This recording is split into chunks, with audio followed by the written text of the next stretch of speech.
Hear me, Kathy? I can. All right, then. The meeting is called to order. Please stand for the pledge. Pledge allegiance to the Flag of the United States of America and to the republic for which it stands, one nation, under God, indivisible, with liberty and justice for all. I'd like to welcome everyone to the March Committee of the Whole meeting for the Community High School District 94 Board of Education. Mission statement, please. Community High School strives to promote and provide growth experiences in learning, leadership, and living. Thank you, Rich. Board agreements, please. Communicating with the media. The board president or designee is the spokesperson for the board to the media. The superintendent or designee is the spokesperson for the district to the media. Thank you, Lynn. Roll call. Mr. Brown? Here. Ms. Casey Mayer? Here. Ms. Doremus?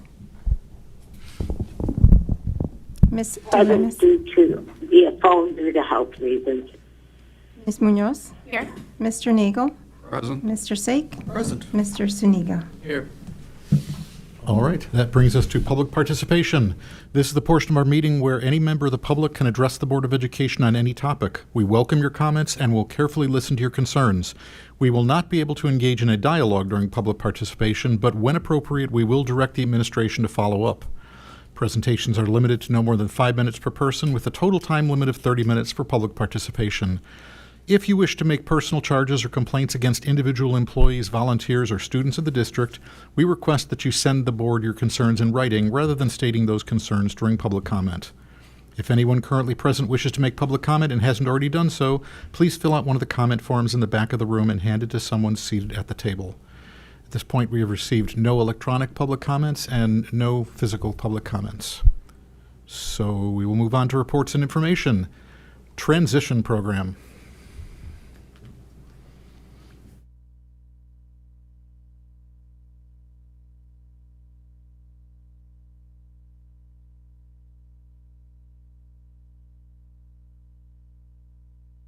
Go ahead, Mary. Good evening. Thank you again for making time for us to feature another one of the teaching and learning programs that we have here in the building. This is going to be another special night. We've got some students who are here, and they're also going to kind of school you a little bit on what their program is like. They also have a special little surprise for you that's in store as well. So I'm going to have a very brief introduction, and then I'm going to turn it over to our staff and our students who are going to be the focus for this evening. Can you click me one? Thanks. Yeah. So just very briefly to give you kind of an overview of the data that we have for the last 10 years for the program. The top row is going to show you the enrollment for the transition program itself. The bottom row is going to tell you a little bit about our EL enrollment in the program. It's interesting as you go across to see ultimately year to year, some years there is definitely a trend. Others not as much. However, the growth for next year is definitely something of note for us. And I know that our Assistant Director, Megan Payleitner, will be able to talk to you a little bit about that. So without any further ado, let's learn a little bit about our transition program. Thank you.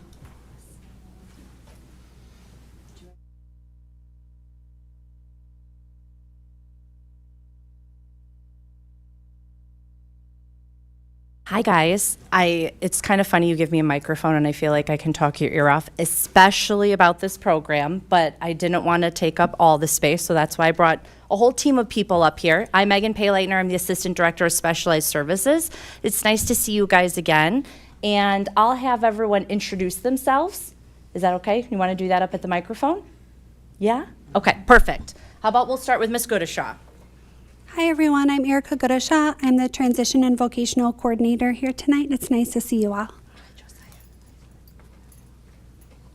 Hi, my name is Josiah Waringa, and I work at Transition, and I work at the library, and I work at TRM, and I also work at St. Vincent.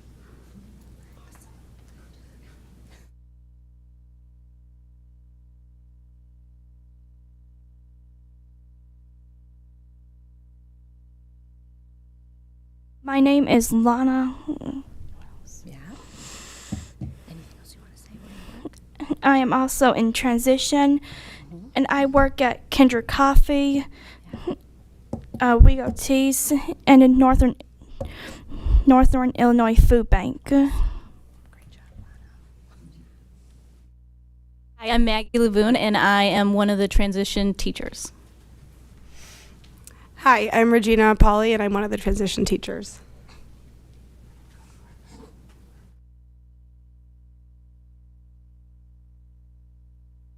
Hi, Ian John Ball.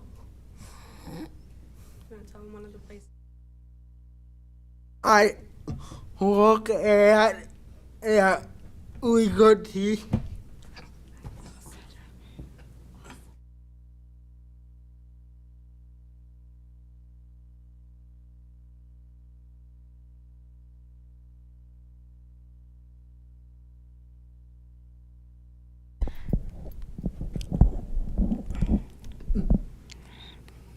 Marcos. And Marcos, where do you work?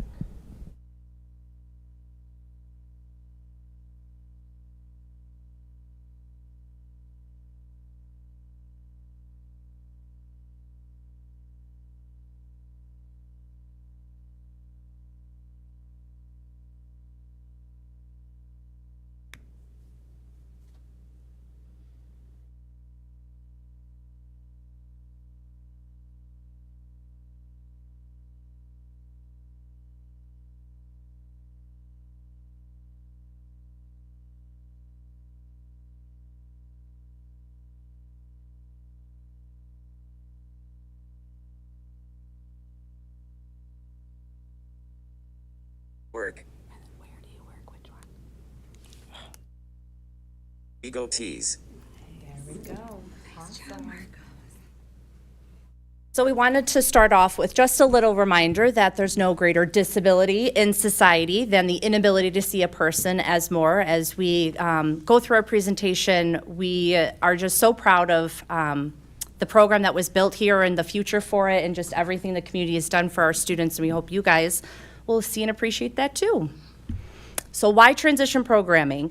I think in the last, I don't know, I would say about 15, 20 years, transition's kind of taken off in the state of Illinois, and really it's for any student who has an IEP that the team feels needs more skills in any of these areas in order to fulfill whatever plan there is after high school. So currently, students can attend transition through the age of 22. It used to be the day before their 22nd birthday.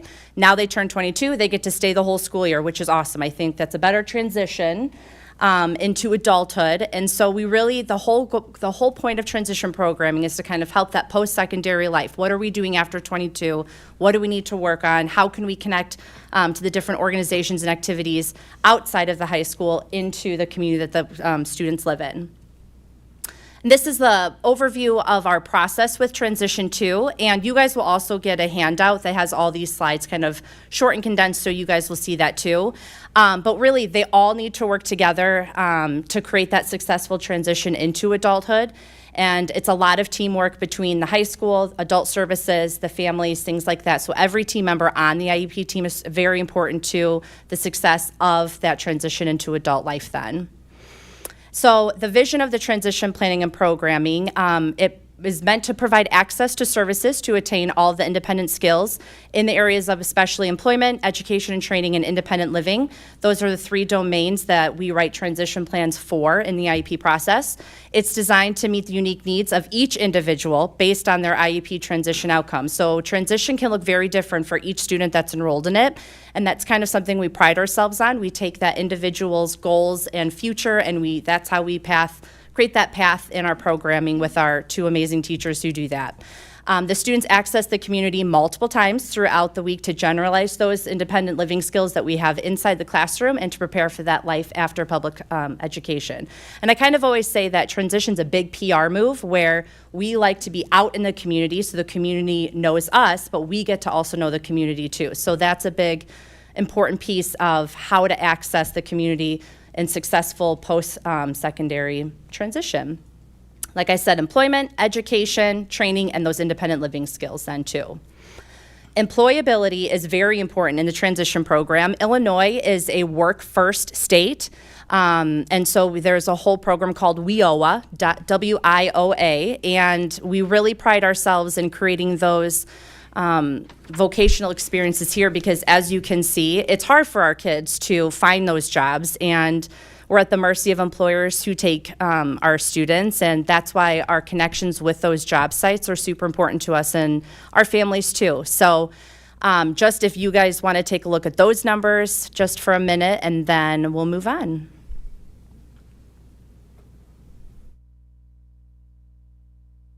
This is just an idea of the skill development and data collection that we use in our vocational programming. So each teacher assesses the students on this, and it's done multiple times throughout the year, and this drives the programming. What job sites do we need to add to it? What job coaches need to work on with the students, things like that. So data collection is a huge piece of transition programming to make sure that we're not missing anything and to make sure that we are making that progress as well. So the best part is, where do our D94 transition students build those skills at? So these are our current business partners: Feed My Starving Children, Kindred Coffee, Lehman, Northern Illinois Food Bank, St. Vincent's. TRM was a new one to us this year, and it was a random connection we made, and it's been an amazing job site for us. And then the West Chicago Public Library is awesome to us as well. We also realized that obtaining those skills off-site is kind of like a stepping stool. We need to first getting those skills inside the building first. So that's why we have our Wego Teas, the Wildcat store. We've recently partnered with a concession stand too. So that's another work site that we've done as well. So with the transition program again, and you'll get this in your brochure, we just wanted to make sure you guys knew of all the different things that goes on during the day and all the different areas that we focus on with the students in the program as well. All right, and Erica's going to talk about worksite development. So as you just saw, when we are working on education, employment, and independent living skills, how are students working on those skills while they're on a job? So as you can see on this slide and through some of the photos, that while students are either on campus learning skills needed for jobs, or whether they're off campus actually implementing the skills learned on campus to do the jobs, they're working on a variety of things. Anything from emergent students might be working on learning and knowing how to follow a visual schedule embedded with a timer to help them begin to develop that time management component so that when they are on a job, they have tools that they can pull from to know, okay, my boss told me that I get to have a break in 1 hour and 30 minutes. So I'm going to set my timer, and now I know how to navigate that. I don't need a job coach on a job, for example. We're also working on everything from how to communicate with our coworkers, because as we all know, the way that we communicate with our friends is different than the way we communicate with our coworkers. It's also different than we would communicate with our supervisors. So teaching our students how to navigate the ins and outs of those communication skills is also critical. So that's just a snapshot of some of our job sites and skills that we're working on, which leads us into our CBI component of the program. CBI stands for community-based instruction. And again, this is a large area where Maggie and Regina and their students are really working on building those independent living skills so that our students are more prepared and have developed increased independence in being able to navigate life when they leave us at the age of 22 or prior to the age of 22 when they're ready. So students are working on everything from taking a look in the refrigerator maybe on a Monday and looking to see from their meal plan from the week before what food items and necessities do they have left, how much money do they have in their budget, what items can they reuse this coming week that haven't spoiled and so forth, that's in the refrigerator in order to save some money this week as they go into their next adventure out into the grocery store to purchase items to be able to do their meal planning and prepare their meals for the week. Students are obviously also working on those budgeting skills, so knowing that this is how much money I started with and this is how much I have to use this week, and the ins and outs of keeping track of that, and from mathematical concepts to budgeting. They're always working hard, I know. And then also building students' background knowledge on those adult services that are out there, that we want them to be connected to and have background knowledge on when they leave us, that can be support to them when us as a Wego transition team are no longer there for them. So some of those rec leisure skills, learning the ins and outs of our local ARC rec center, as well as starting to make connections with a variety of adult services that are out there, are some of the things that we do during CBI. Really cool video. Yeah. For our very own business, Wego Teas, and Maggie and Regina have totally taken this on as like something that has shot off, and so you guys have done an amazing job with this, and this video is really shows that.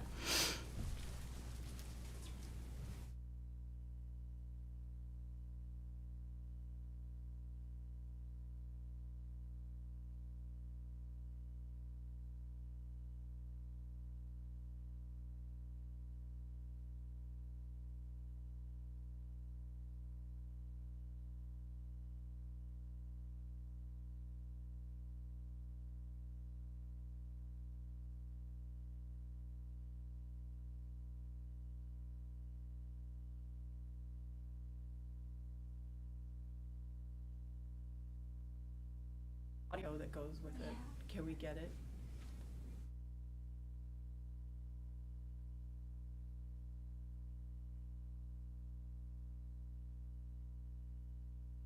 It's up all the way.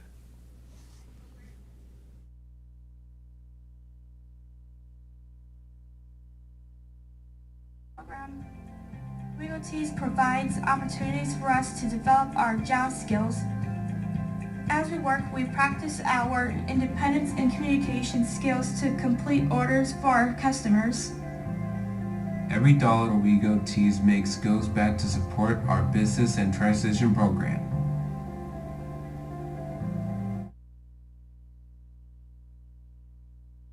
Wego Teas, I practice counting. At Wego Teas, I practice communicating.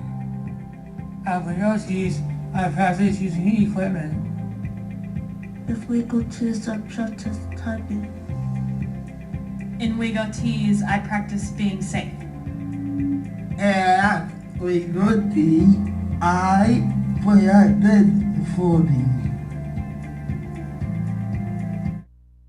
I practice sorting. In Wego Teas, I practice teamwork.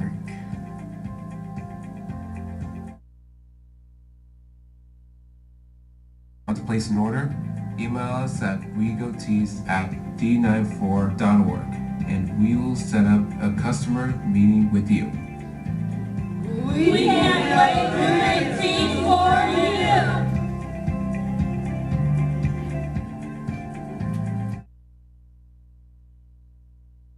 So what started out as kind of like an idea of like, let's start a t-shirt business has totally exploded. And it's just so awesome to see how the students are gaining all those skills, and every skill they're learning here, they're going to apply out into the real world too. So Wego Teas is a big part of the Wego community for sure.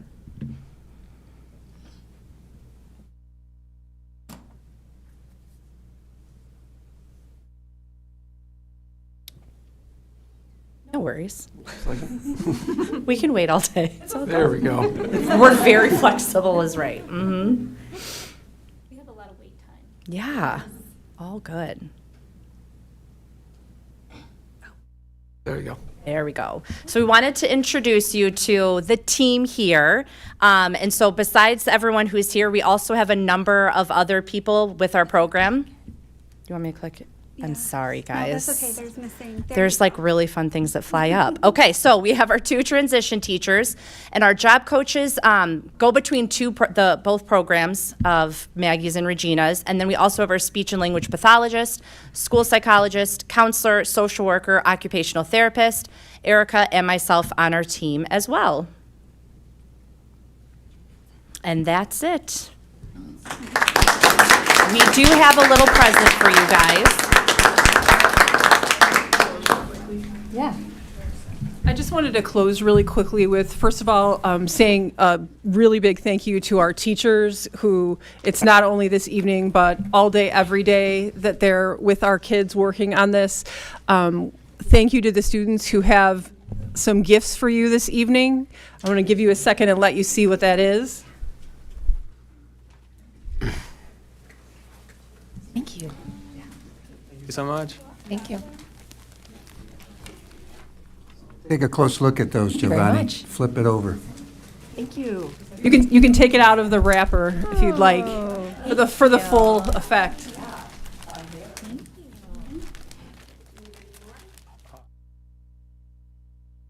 Oh, my.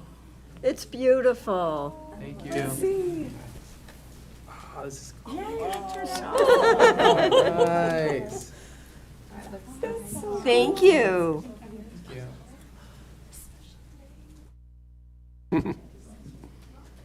Thank you, bud. There you go. Thank you very much.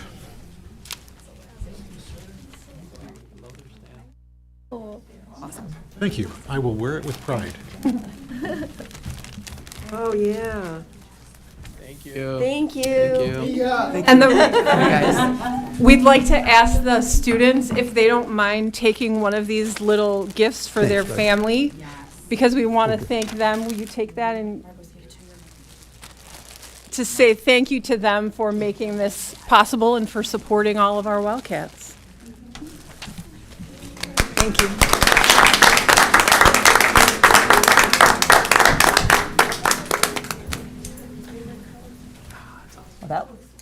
Thank you for that amazing presentation, and thank you for the wonderful T-shirts.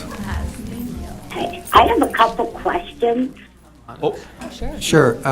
Megan? got some questions. Go ahead, Kathy. Hey, first of all, I want to thank you all for the hard work and incredible work you do, having a daughter who has gone through the transition program. I know what an amazing job and a challenging job it can be. But I do have a couple quick questions about what we're doing now. Are we working with students and families at all?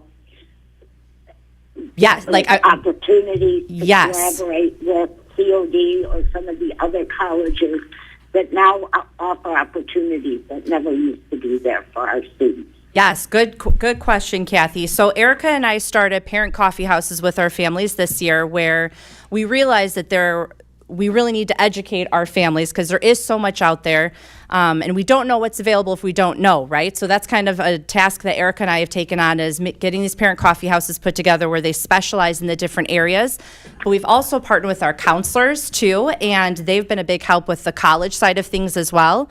And so as we kind of reflect on this year, we have another parent coffee house coming up in the springtime, and then we'll start planning for next year. And that was one thing we thought we would do next year, is target some of the local colleges that do have programs, have different connections with us. So yes, that's definitely on our radar. We've started the ball rolling on that. Mm-hmm.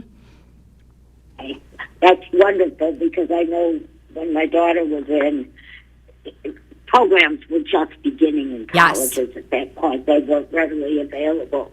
But now there's so many scholarship opportunities and different programs. And back then we did have a horticulture program where COD's horticulture program came, and I can't remember if it's called Reaching Out or something, but they came and actually used the greenhouse that we rehabbed back then, and to offer opportunities for our students at the high school. Are we trying to do anything, and are we using that greenhouse at all? Eric and I don't know about that, but we are happy to research that, absolutely, because we're always looking for opportunities to connect with COD. We went over to COD back in the fall, and they have a couple newer programs for our students who could get vocational certificates or audit some classes or do a 2-year voc program with them at COD. And so that's something we've been working with our team to get more information on, to really be specific about recommending some of our students for that. So while it may not necessarily be here at the high school, we definitely have been going out to COD as well to kind of make those partnerships too with them. That's great. As Yeah. a parent who walked in those shoes, transportation is always Yes. an issue, and that was the biggest thing we faced with COD and their program. Yes. Speaking of transportation, is there any increase in transportation availability for our students, as so many of the families have parents who work and can't get them Right. to different places all the time? So something And, new. well, Chicago has Yeah. never, and DuPage County have never been great about it. No, and that's very common. That's something we hear all the time. And Eric and I are working on what we call travel training. But we just found out that if you have a paratransit card, then Lyft gives you a discounted rate of $3 per ride, which is amazing because the Lyft rides are like $20 per ride. And so we have been exploring that and making sure that we get all of our students state IDs with their parent permission, getting that paratransit card, and then working out that Lyft situation or the paratransit system with the door-to-door pickup too. So we're working on it, but we wish there was more access to transportation for sure. That's unfortunately the community we live in. So it hasn't changed in a long time, but hopefully things come up and doors start opening a little more. But once again, thank you very much. Yes. It was great to hear this update. No, thank you, and thanks for the questions. Those were all great. So yeah, thank you. Anything else? When did the rules change for the age out? 2 years ago. Great. That's great to hear. Oh, it was great. Oh, yes. I had many students who had like a birthday the first week of school, so they'd come the first week of school and they were done. So yes, now they can stay the whole year now. Anything That else? was always the saddest thing when Yes. my daughter would come home know. and say, so-and-so's birthday is tomorrow, Yeah. and today was the last day of school. So Yep. it was a tough situation. It's good that it changed. Absolutely. Anything else I can answer? Thank you for a tremendous Awesome. program. Yeah. And, your presentation tonight was wonderful, and thanks for the amazing things that you do for our kids. Thank you guys for having us.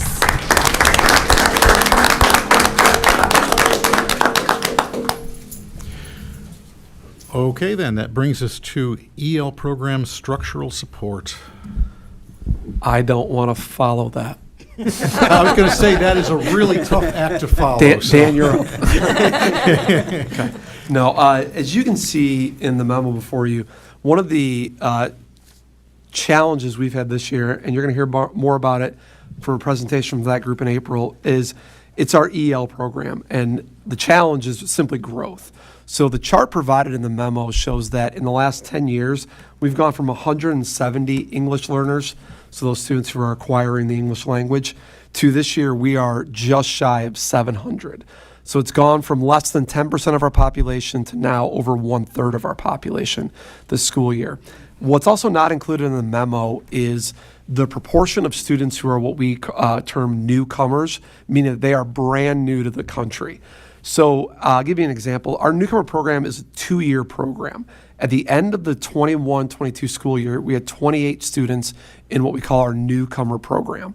At the end of this school year, we have 79 students in that program. We have 45 students brand new to the country this year here. One of the other challenges inherent in that is that we are no longer seeing students only coming from certain select parts of Mexico, for example. Rather, we are seeing students from all over Latin America, Venezuela, Colombia, Guatemala. It's been very different. It's been great culturally, lots of great diversity. A challenge, though, is that they're coming with very different educational backgrounds, which again also stretch the needs of the program. The board has been fantastic with the support of overloads. We've really appreciated that. It has helped tremendously. But as we all know, too, the same administrator who oversees the EL program also oversees the dean's office, and we are seeing the stretch of those administrative oversight resources. We've been discussing and trying to problem solve this as best we can at the building and district level. And one of the possible solutions that we've come back to in recent weeks has been the idea, and it was somewhat similar to what we have gone toward now with our assistant athletic director model, but looking at a teacher within the EL program, preferably, who we could have assign some partial release time in their day. So when it says in the memo, 0.4 to 0.6, 0.4 would be 2 out of the 5 periods a day they teach. 0.6 would be 3 out of the 5 periods a day they teach. So someone who would still have a teaching responsibility, but also be able to assign or allocate some of their time to administrative duties. And as you look at the second page of that memo, there is a possible breakdown of what some of that could look like. So really looking at some of the things such as troubleshooting substitute teachers or other things that come up for any academic division in the course of the day, working on the 8th to 9th grade placement, testing, so our access testing, all these students who receive EL services are access tested every year. Penny and Giovanni, I know with your work at Lehman, that is a massive undertaking and takes a lot of time. Also, onboarding newcomers is becoming a bigger job because, one, there's more students are coming, but B, it's a more complicated transcript system when you see more countries coming in. So a transcript from one country is going to be very different from what we see from another. So it takes time to decipher that and really figure out what are the best classes for students to go into. Realizing, oh, you've already had algebra, you've already had biology, we need to put you up here in these sophomore classes. And then also helping work with our BPAC, as well as really working with our EL DENs too. So we see a lot of areas that some teacher leadership could really be leveraged and harnessed to help us with this part of the organization. Additionally, I think this would be a great opportunity as, I don't like the term a quick fix, but rather more of a bridge. Give us an opportunity to meet the immediate needs, but also examine and analyze the program and the department as a whole and look at what other administrative solutions we might have. Dr. Johansson's help and his perspective from his role, I think is going to be beneficial as we begin to look at more of that next year and what changes we might want to make big picture. So I'm really, want to open up for questions, discussion, but also really get some input from the board on where you might be in regards to supporting a possible move like that. Anybody with any questions or comments? How would you structure compensation? You're taking a teacher partially out of their role, giving them some administrative responsibilities. How do we take care of that? It's a great question, Rich. And we had a similar dialogue when we were looking at the assistant athletic director model, and we really were able to look very specifically at the level of outside of school expectations when we looked at and thought about the additional compensation for that position. So to be clear, the person would still be paid on the teacher contract. So still be paid a full teacher salary commensurate with their experience and their degree. However, I think we could, and again, not wanting to go too far down the road before talking with this group, we could definitely look at what we think some of those additional responsibilities, either in evenings or maybe above and beyond the working conditions of our collective bargaining agreement might be, and look at a additional stipend for compensation. I think we've got a model, not the same number necessarily, but somewhat of a model to look at when we think about what we just did with assistant athletics. And this is, you're planning to hopefully implement this at the beginning of next school year? Yeah, I would. And I'll say, Mr. Langton and Dr. Wenninger have been fantastic, but the amount of newcomers to the country that we're seeing is almost quadrupled in a given year. So the problem really, it doubled last year, and then that number is almost doubled for this year. So it really has, I don't want to say it's crept up on us, but it is just, every time we thought, okay, maybe it's been an ebb and a flow, it has just continued to build. So this would be something that we would want to do for next year, yeah. And then we would hire another half FTE or something to compensate for this? Like, how do you? So yes, we would have to then backfill this either through our hiring process, We're in that season right now, and I know Ms. Swartzoff's going to talk about our staffing right now, but we would just have to arrange those pieces in a way to make it work. Dr. Dwyer, could you give a little of kind of a refresher on last year? If I remember correctly, we divided a position that was normally one person, which was the director of EL and world languages, into two positions, correct? So 2 years ago. 2 years ago. Okay. 2 years ago, world languages and art were combined under one division because at that point humanities had gotten large. So we took art off of humanities, combined it with world languages, and then we're able to combine EL together with the dean's office, as well as school safety. Okay, and how does that play a role into this opportunity? So this would really give additional support to that administrator, Ms. Jimenez Winton, who oversees EL and the dean's office. So as both of those areas have grown, the EL program obviously growing since 2000, so that we're up over 130 kids, 135 kids in EL since that original move was made. I believe that was the late winter 2022. And additionally, since then, school safety and certainly all the things we've brought on with Blue Point, NAV 360, and some of the additional protocols we've added, school safety has certainly increased on that administrator's workload as well too. This, we believe, would alleviate some of the work that person does in the EL area and then give them more capacity in some of the other areas of their job responsibilities as well. That's a great question. Is there anything Patty. you're needing to do this year to get you through the end of the year? The overloads have been wonderful. Okay. Thank you very much. I can't say enough about the teachers in the EL program. They have absolutely been tremendous. They have taken on additional responsibilities. They've gone above and beyond, like all great teachers do.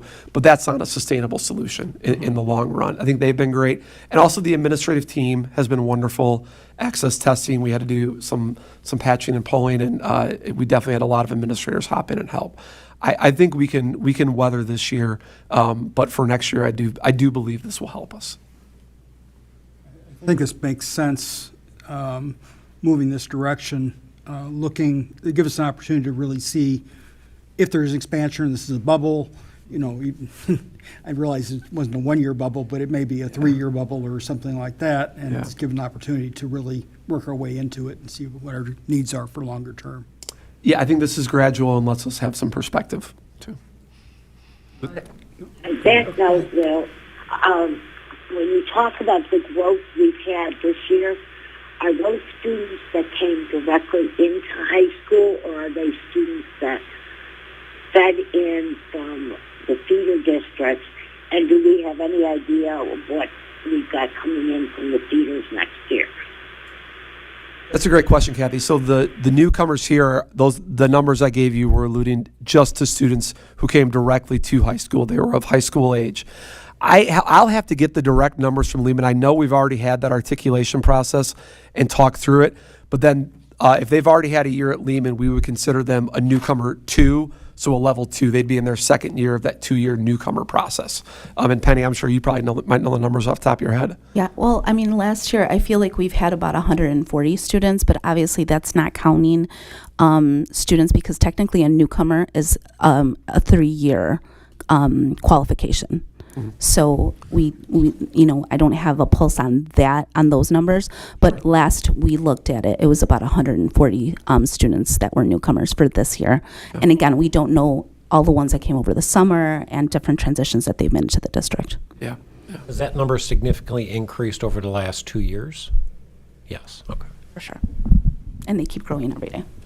Yeah, well, I saw how it jumped in the transition program too. It jumped up to like half the transition kids. Yeah. We even as I was getting the numbers for this presentation, I was told, and there's 2 more coming next week. It looks like, and that'll be the trend, and we just need to meet them where they're at and keep supporting them. Yeah. The table you did for us, where you have some of the responsibilities coming off the EL director and going to the potential EL support partial release, the budgeting and finance comes off the EL director but doesn't go anywhere. Is that? Oh my gosh, I'm sorry, it does. You're right. Oh no, that would budgeting and finance. I'm sorry, would stay with the EL director. It needs to be under possible. So it you're would right. move to possible then. Yeah, that Okay. would. And because they, as the licensed director, they'd be responsible for the grant. Well, so I'm guessing this is going to be like a senior teacher that's been here, like knows the program, like that's right. Like I know it's still like early works, like with like the early release or the person that's going to be doing this, but Yeah, it would be dependent on who wants to do it. That would be my hope. We have some really experienced, wonderful teachers in the EL program, and we have a tremendous amount of staff members across all divisions who are EL certified too. So that is a real asset for our school. And we've got just great teacher leadership overall in the school, so I do hope that it is that. awesome. Yeah. Okay.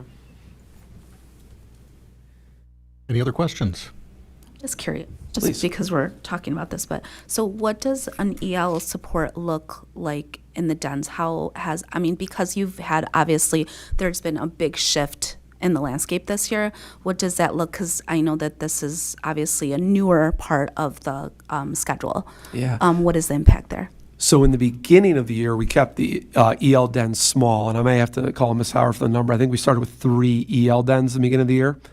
And they were kept at a small number, knowing that we would see growth throughout the year. We need to incorporate kids in.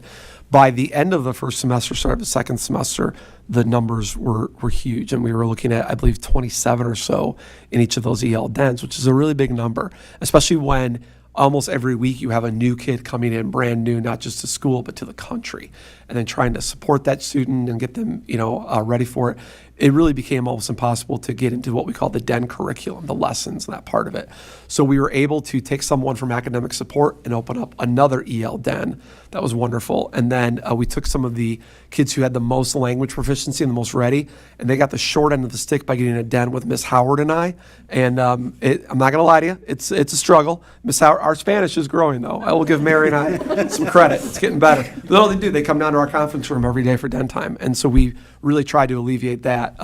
So that's where we're at right now. That's been our fix for the here and the now. And right now, when you have like a newcomer student come in, like what does that transition look like? Or what are you seeing it look like when they first come in to kind of get them adjusted and acclimated? Because clearly they don't know how to navigate the American educational system. So like what does that, because I saw that in your, obviously, one of the duties. Mm-hmm. But what does that look like? So I don't want to take too much away because I know next month, I think at our COW meeting, Ms. Winton's going to talk about that. But it really is overseen by her office, working with some of the teachers as well as the PAs, Ms. Escobedo. Ms. Escobedo is kind of that first point of contact of getting them through the registration process.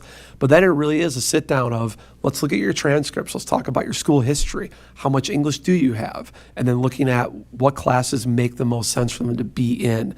And sometimes it's apples to apples. And it's very easy. You had algebra here. You're going to geometry when you come here, great. Other times it's a lot more complicated. And it's figuring out who are you living with and what is that, what supports does that look like? What do you need?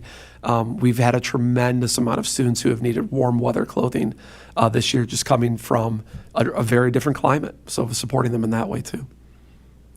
Yeah. So what is the sequence of events? It seems like a big effort if this is going to get put into place by the beginning of next year. What needs to happen and when? So we would need to flesh out a few more details and bring that forward to you as a board. The hope would be possibly as early as the March 19th board meeting that you would approve this position. We would post it the next day. We would have an interview process. We'd identify a successful candidate and hopefully bring that to you by the April board meeting. And then from April through the rest of the school year, really working off this as a framework, the table that you have in front of you, figuring out responsibilities, depending on who the individual is. I mean, it might be like throwing a fish into water and they might be able to swim right away, or they may need a little bit more context and ideas and onboarding. The summer is going to be very telling. We may need to add some curriculum time or some hourly time to that person, depending on the amount of newcomers that we get over the course of the summer, and then having that person really ready to hit the ground running at the beginning of the school year, but knowing that that workload can really escalate at any point depending on when new kids show up. Any other questions? I do have one, final comment if nobody has any other questions. I would strongly encourage the board to keep in mind that probably less than a year from now, so maybe no later than January, you talk with certainly Dr. Johansson and Dr. Dwyer about assessing the effectiveness of this structure. Because the easiest thing to do is throw people at an issue to support. And I applaud the fact that Dr. Dwyer didn't just right out of the gate come back and say, we need another administrator. That would have been the easy thing to do. I think the responsible thing to do is he used the term bridge, use this structural support to provide a bridge for next school year so that we can properly support these students and our other staff who need the support. However, what we don't know is whether or not that truly is going to provide enough effective leadership for our ELs. I'm glad that it was pointed out that even with our transition program, those numbers have skyrocketed, comparatively speaking. With a school that has approximately a third of your students as currently as ELs, that's a significant number. And through all of my experiences in public education, all of those being in schools that have significant EL populations, if you don't have effective leadership overseeing those EL programs, the kids are the ones that suffer, and that's not helpful. The other piece, and Dr. Dwyer and the team and I talked about this, is don't forget about the obligation that a public school district has to monitor exited EL students. So even students who attended one of our associate elementary districts and had been in one of their EL programs, when they're exited, we still have an obligation to monitor them. That takes administrative responsibility, not just annual testing, but we have to make sure that we're continuing to support those exited EL students. So it's a much larger responsibility than most people probably realize. But again, I applaud the effort to look at this structure as a bridge for next year. And if it is effectively working, that's great. Then we made some really good decisions. But if it's not, I urge Dr. Johansson and the board to keep in mind that you may need even more leadership of this program than just this bridge effort for next year. So are you suggesting then in taking this first step that we also look a little bit farther ahead and at least start planning for more support now rather than wait until we hit the wall and we have to scramble? I totally agree. I'd use the word have the vision for that. I don't think the solution is just to throw another administrator at it right now. I think this bridge approach is going to be very effective, and it will allow you halfway through next school year to assess, has this been effective for our students? And if it hasn't, then you may need to look at having a full-time EL or biliteracy director to help provide supports and make those connections with your associate elementary districts and the programs that they have. Because we want our families having a continuous K through 12 experience, especially with kids who are not familiar with the education system in our country. All right, thank you for those recommendations, and thank you for the presentation. Sounds like an excellent approach to a complicated, challenging situation. Next up, LifeSmart's national competition. In accordance with board policy, we're going to travel more than 250 miles with your approval. Love to send our LifeSmart kiddos to San Diego for the national competition this year. Yeah. Okay. Any questions or comments other than congratulations to the team?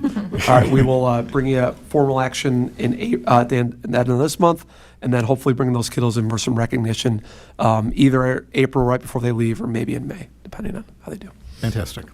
Thank All you. right. Goodness. Next up, tentative 2024-2025 staffing requests. Hi.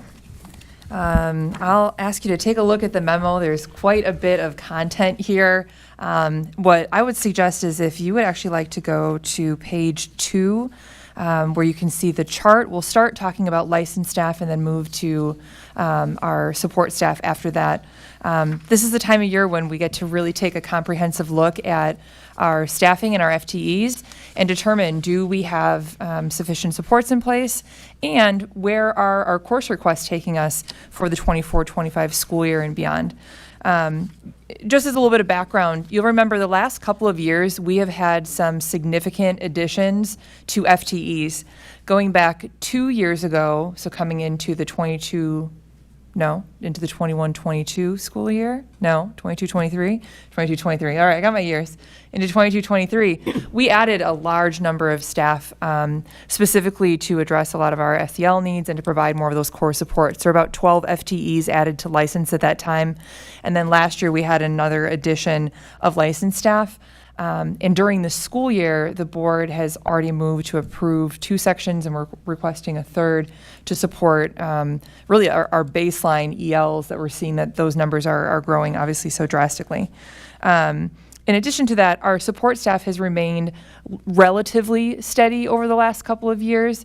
Last year, we did reduce by 2 positions. That wasn't a reduction in any people. That was just 2 positions that were vacant, and we discovered that we were able to more efficiently use our resources.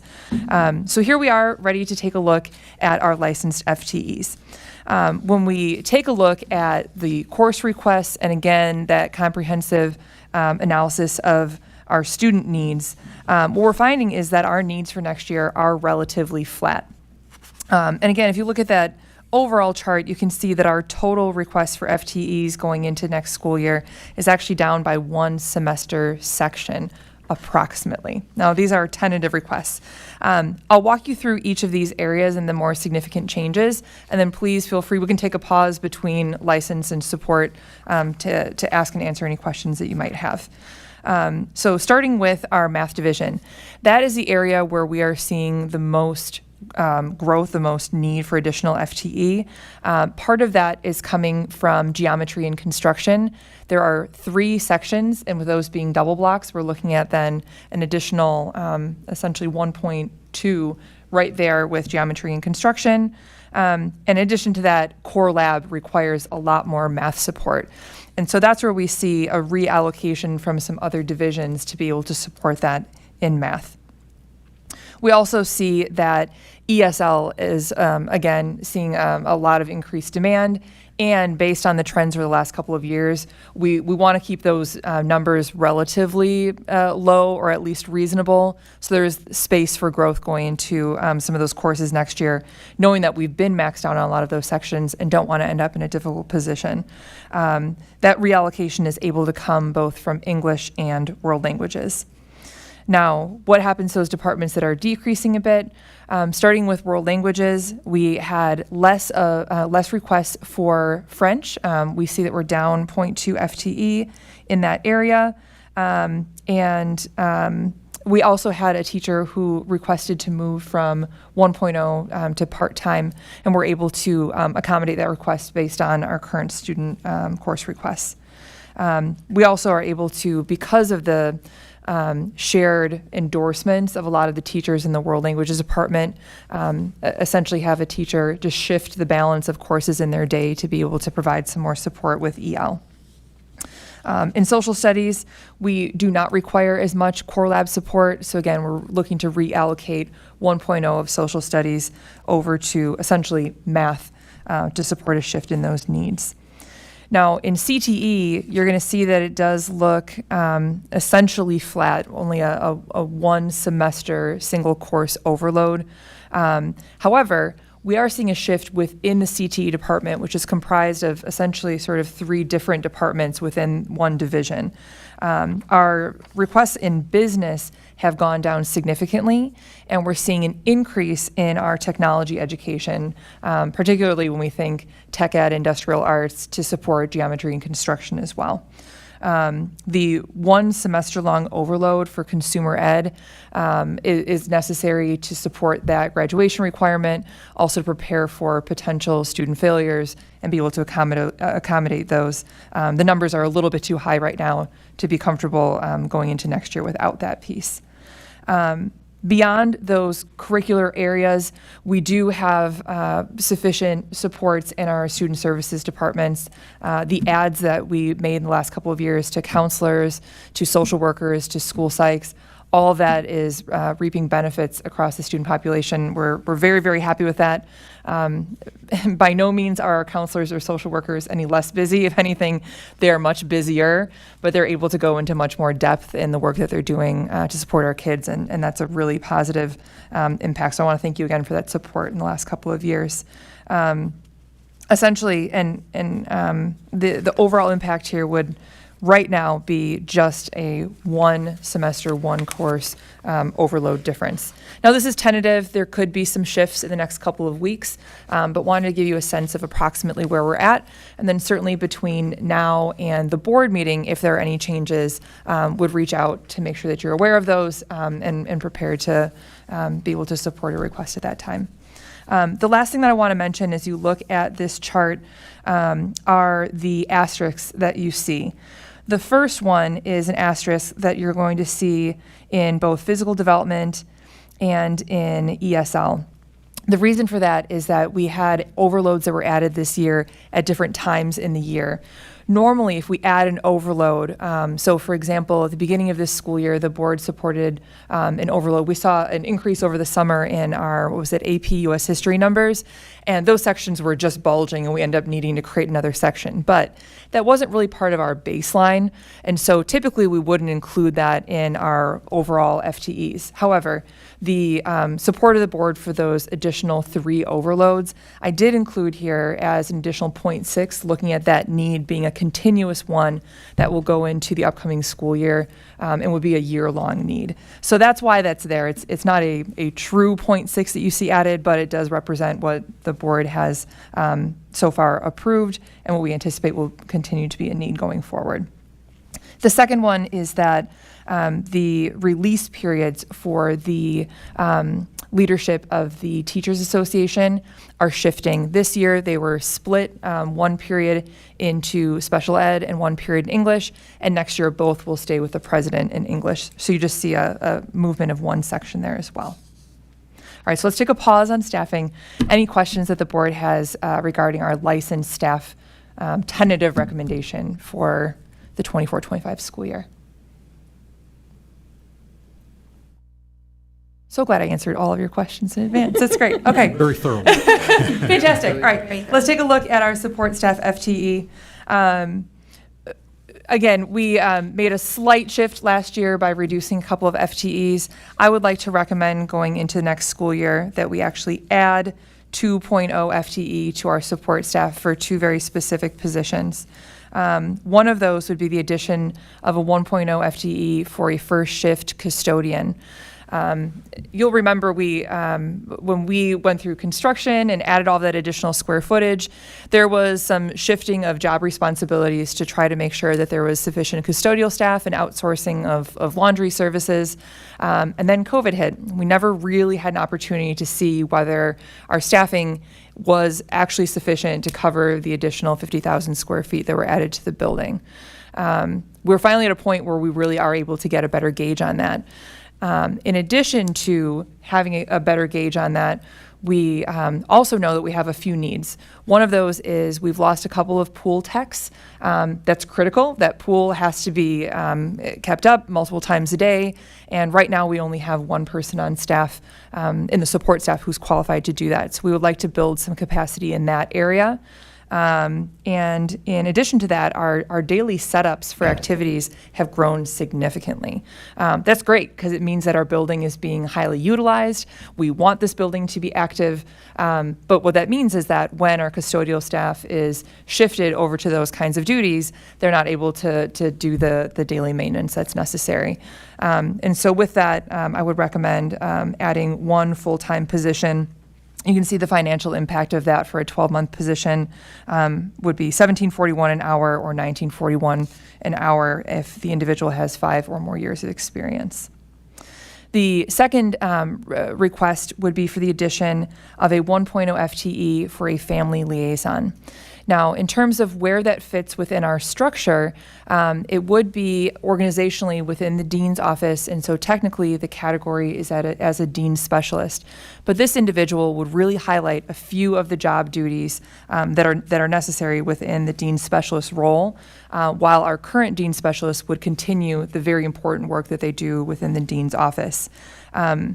We know that our students come to us with a number of barriers, and the purpose of this position is to work with families, to work with those students, to connect them to resources in order to remove as many of those barriers as possible to get those students to school and reaching academic success.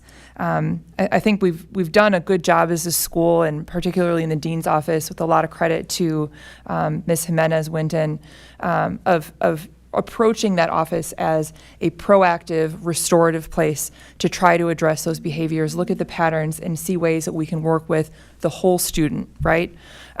However, we do have the need for an additional support staff member who can do a lot of that granular work, specifically connecting families with resources that we simply don't have the capacity with our current FTEs to do. And so that person would focus on family outreach. When you look at then the chart on the final page, page 3, you can see that, again, we're remaining flat across most of our areas. Right now, we're not anticipating any shifts in special education. However, if there are some shifts, we would certainly bring those later this spring as the schedule starts to come together and we see if there are any changes to our needs at that time. And we don't anticipate any changes with confidential or supervisory staff either. So we'll pause again. I think that concludes this segment, and see if there are any questions regarding the support staff recommendation for 24-25. I would just like to say thank you for the family liaison. Agreed. Thank you, thank you, thank you. I think it's much needed. There's a lot of support behind that from the whole district. Certainly not my idea by any means. I think it's a group effort to really try to meet the kids where they're at and make sure that we're able to support families so they can support their students being here and being successful. Very happy to see that. Very happy to see that. One thing I did want to just kind of bring to this group and to consider is, first of all, yes, thank you. This is very, very good news. And definitely with the shifting landscape that we've seen, something that's very much needed. Because there are a lot of barriers that a lot of, not just our newcomer families face, but a lot of our McKinney-Vento families and other families that are just really just trying to figure out how to support their kids. And obviously there are so many non-academic barriers that play into part. Mental health is obviously, especially those kids that are experiencing crisis. You know, you can't sit in a classroom and learn without addressing mental health issues, and also to all the barriers that they see their parents navigate on a daily basis. One thing I just wanted to mention is oftentimes, unfortunately, students find themselves, having these attendance concerns and other, barriers that impacts attendance, and that can be a very negative conversation or negative connection to the school. So could you explain a little bit on why this would be a position that comes out of the dean's office versus like a student services office? Just because unfortunately sometimes a family liaison kind of plays into that tier 3, that crisis support. And oftentimes I feel like a lot of even though they aren't meant to be punitive conversations, a lot of those conversations can have kind of like that negative context to them. And that sometimes it can be a barrier to parents accessing somebody like a family liaison that is really more to be the bridge and connection and linkage to supports, resources, adults within the building, supports within the community. Oftentimes that higher level of confidentiality that really needs to be, kind of like embedded into all these practices.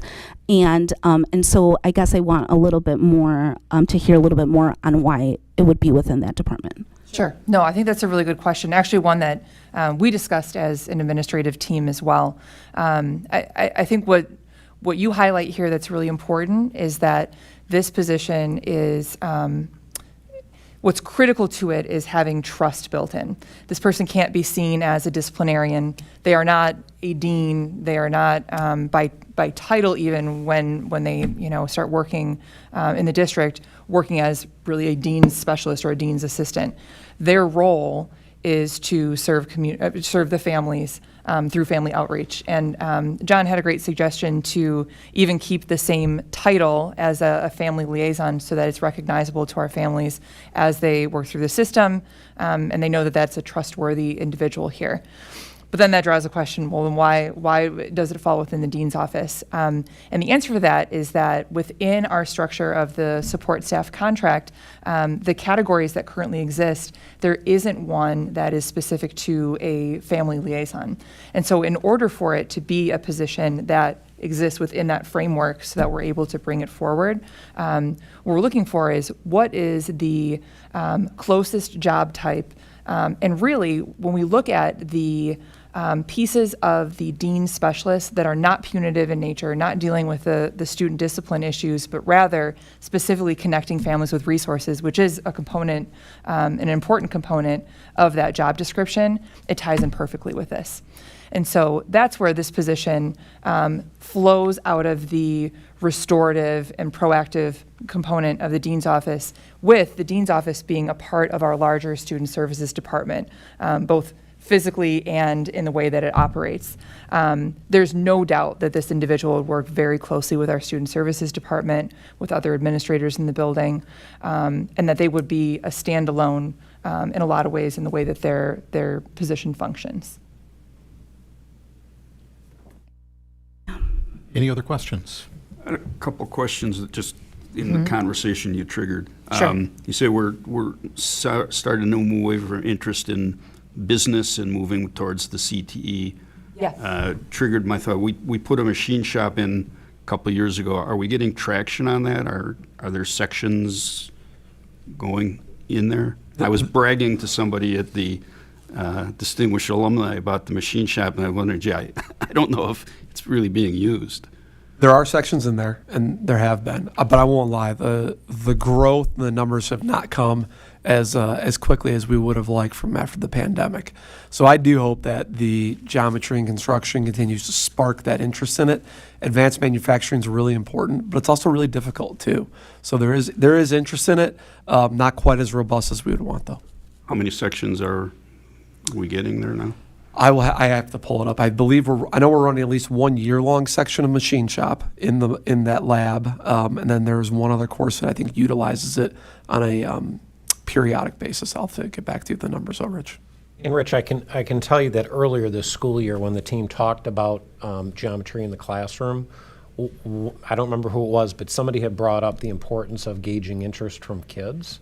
I can't speak to the manufacturing program and when that was initiated, but I thought that it was a very strong rationale to first gauge the interest, which was very high for geometry in the classroom. And I think part of what your goal is going to be moving forward is to assess what the needs are and what the interests of all students are, so that as you make additional enhancements to these pathways programs, they're going to be aligning with what our kids' needs are. Okay. That's critical. Then you'd mentioned that we're squeezing on custodian services and things. So I wonder, are we ready for a second floor Pringle at this point? I was going there too, of course. I mean, you don't have to answer, just a question there. And then my third thought is there a possibility that there's an outside pool technician service? So if we get to the point where we can't service our pool every day, that we're not having to shut it down? Rich, that's a good question. What we have been doing for about a year, from last January until this January, was utilizing one of our retired custodians who was a pool tech, and he was able to come in under the 600 hours and perform some services. But as a temporary employee, we're not able to have him here for more than a year. So now we're in a position where that need has really arisen. Now, Sergio, as the manager of that department, is identifying people that he thinks could be successful as pool techs and helping to work with them. And they also then, if they go through that training as a pool tech, will have the additional incentive that's built into the new support staff contract. So I think we'll be able to handle it internally, but certainly it's something we can keep on the radar if, factors were to change and we had to find a way to support the pool. We're not shutting down the pool. No. And we have investigated that option of outsourcing that. We haven't come up with a lot of great options yet, but it's still early. The reality is when we're low and we don't have someone available, it's Sergio who's coming in and doing it. But that's unfortunate because he's a salaried employee and he's just doing that out of the goodness of his heart. So we will do better and we'll make sure we get some people trained up and ready to support that area. We have one a certified pool tech right now? Currently, yes. On the custodian, besides Sergio? Correct, yes. And I believe a couple who are in the initial phases of training. Any other questions about staffing? Right then, thank you for that presentation. That brings us to health and dental insurance renewal. Great. This should be a bit quicker update. Just as a reminder, the purpose of the insurance committee is to find essentially cost-saving measures for both employees and for the district as we look at our health insurance plans and our renewal each year. And that team is comprised of members of both associations, and Dan and myself. We're also frequently accompanied by our EBC reps. Allison Evers with Gallagher has been tremendous. She's worked really closely with us and has been a really good support. Initially, we were hoping to be able to come to this meeting and then potentially the March meeting with a final plan for approval. And the update today is that we are not quite going to be ready for that. However, we've been meeting weekly with that team. We're making some good progress. What the team has essentially discovered is that we won't be able to come to that final plan until both associations have some good feedback from their membership to know that the plan we come to would be supported by both associations and then also by the board. So they've been working really hard together. I know the Teachers Association president has stepped up, as well as Blanca and some members of the Support Staff Association to get some education out to members and a survey. We'll be coming back together in 2 weeks to review that survey data and hopefully come up with a bit more final plan. And then if not, I don't anticipate we'll be ready to approve anything at the March board meeting, but bringing back some more information at the March board meeting would be our goal, and then potentially being ready for approval of a final plan in April. Any questions about health and dental insurance? Then, that brings us to Healthy West Chicago funding request. So in your packet, you have a cover memo to the letter from Carly Smitherman, who is the coordinator for Healthy West Chicago, and a request for 3-year funding at $5,000 each of those 3 years. So just briefly, both the memo and the letter from Carly outlines exactly what West Chicago does, its purpose, its mission. It also indicates that in the email that I sent the board this afternoon, a number of entities, including primarily the City of West Chicago, that provides funding for Healthy West Chicago. So they're getting grants all the time and seeking funding. A board member asked specifically about administrative costs and overhead that Healthy West Chicago has, and the answer is 0. And the reason for that is that the City of West Chicago funds Carly's position entirely. So their budget for this year is a little over $141,000, and all of that money goes directly to projects that they run. So the overhead costs, there are none. It's the City of West Chicago that actually provides the funding for Carly's position, and she's the only employee of Healthy West Chicago. So their request is to fund them. They, as I said, get funding from a number of entities, some government, including the City of West Chicago and District 33. And also, thanks to Dan, we found out that the district does not directly fund any not-for-profit currently. We do fund projects that other not-for-profits run, but not direct funding to one. So this would be a first, at least in terms of anybody's recent knowledge. And in fact, someone in the business office who's been here a long time has verified that we have not funded a not-for-profit directly. That said, there are times when you need to take a first step and perhaps even not look at it as a precedent, but because of the nature of what is happening. So if you look at the goals and the mission and the purpose of Healthy West Chicago, directly benefits the kids and the staff here. Primarily, if you look at the 3 items in the cover memo that came back to us in terms of some real positive projects that benefited kids and staff. So our recommendation is that you do approve the funding for 3 years at $5,000 each, and glad to take any questions. I can say I've worked with Carly Smitherman and Healthy West Chicago for the last 3 years, and they are an invaluable part of the programming that we provide at District 33. The opportunity for families to secure just opportunities to engage with their students, parents and students, and families that benefit from the cooking classes, the physical education classes. We host wellness nights with yoga and Zumba, and it really just imparts an opportunity for families to, think something other than their responsibilities, work, their just everything that they're facing. And again, going back to the newcomer topic, this has been a great opportunity for newcomers to form and start building networks within the community, feeling more connected to their community, other parents, an opportunity for them to do something that is not going to cost them anything, but to sign their children up to register through a Google form. And it's the friendships that the students build, the opportunity for them to, show their parents what they've made during their time together. So, just amazing. The Wego Run is a really big part of this community and has been. This summer, they, for those of you that are bike riders, they set up 3 or 4 different bike stations. So again, the impact that Healthy West Chicago has imparted in West Chicago is just amazing. I could go on and on about it. I'm a little uncomfortable committing Carroll Stream and Winfield dollars to Healthy West Chicago.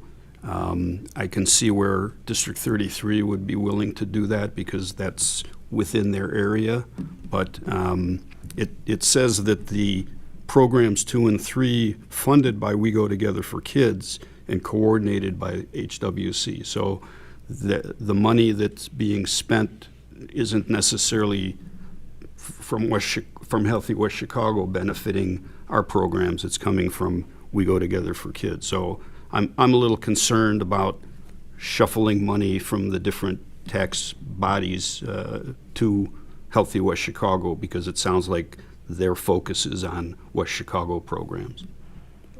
Correct me if I'm wrong, though, but it's with, for... not only Winfield and Carroll Stream, but we also serve all of Warrenville and students from Wheaton. And there are a tremendous number of not-for-profits in the area. If we start a precedent such as this, I think we're going to get ourselves into some deeper problems. As much as I think that Healthy West Chicago and We Go Together for Kids programs are awesome, and I would love to support them personally and in other ways as much as possible. I do think it's a dangerous precedent as a school district that serves so many communities and students in so many communities. We did have a request, and I can't remember what, but it was some in the last 5 years or so for funding for another not-for-profit, and we did not do that. I can't remember exactly what it was for and who it was for, but we had a similar discussion. I think any organization needs to look at requests individually and base them on the merits or the benefit to the larger community. The question about Winfield or Carroll Stream families, I think the most important question is, does Healthy West Chicago programs limit these programs to just families who live in West Chicago or are residents of Community High School District 94. Because if I live in Winfield and my family wanted to participate in a program that was hosted by Healthy West Chicago, would I not be allowed, or would I be prohibited from doing that? I doubt that's the case. So I think it would be a good idea, and we certainly could confirm that prior to bringing this back to the board at the next meeting. But I think if we want to talk about a healthy community, not just West Chicago, but our healthy Wego community, it is really important to support agencies that are doing everything they can, not only to provide, but to coordinate all of the different levels of government, in this case, or other resource groups within a community that benefit the entire community. I think it would be, I think we'd be missing out, our Wego community, if we didn't contribute. And in my opinion, $15,000 over 3 years is not a significant contribution. It helps them, definitely. But again, you should always look at individual requests from any organization to make sure that they align with what your goals are as a board or as a school district. And if they don't, then obviously you shouldn't support something like that. I wouldn't disagree with that, but I would question whether the programs wouldn't run anyways with other funding, and I'm looking at the $5,000 a year as 1.5 clubs subsidized for everybody in District 94 in the high school. John, I think you bring up a good point, and I think it would be good to do our due diligence and just ask the question, are there programs open to anybody that's affiliated with the high school, regardless of what community they live in? That would be a good answer to have. I think two things. One is we could have Carly Smitherman come to the March 19th board meeting and answer your questions. That would be a very good idea. I think the second point, though, to piggyback onto what John said, and Lynn, I'm sorry if you want to. I think words really matter here, and how we describe this is really critical. I don't view this as shuffling dollars. It's not. It's a direct request to fund Healthy West Chicago. I think the second point that for me is the most important one is that what Healthy West Chicago does benefits all the kids in this building, all of them, Winfield, Carroll Stream, and West Chicago. So it isn't a matter of Winfield and Carroll Stream taxpayers paying for something that they don't get a benefit from. They do. They get a benefit from the kids in this building receiving West Chicago, Healthy West Chicago services and projects. So when I look at it that way, then to me, in addition to what Penny said about the relationship between our newcomers in particular and the needs that they have to live a healthy life, when we know that they're coming here not having that in their hand, it is an obvious reason to fund it. However, glad to bring Carly Smitherman here to answer those questions in particular about beyond the kids in this building. Do the residents of Winfield and Carroll Stream benefit from Healthy West Chicago, and in what ways? I think that's an excellent idea to bring her, because the only point I was going to make is I don't look at it as West Chicago tax dollars, Carroll Stream tax dollars, and Winfield tax dollars. They are District 94 tax dollars, because it's not all of Carroll Stream, and really not even all of Winfield either. So it's District 94 tax dollars that are being used for District 94 students. So It that's how benefits our students, it benefits our community. We are a part of that community. I just question. Is it truly all of District 94 students, or just a portion of those students? It's all that the would students. be the question that needs to be answered before this gets brought forward.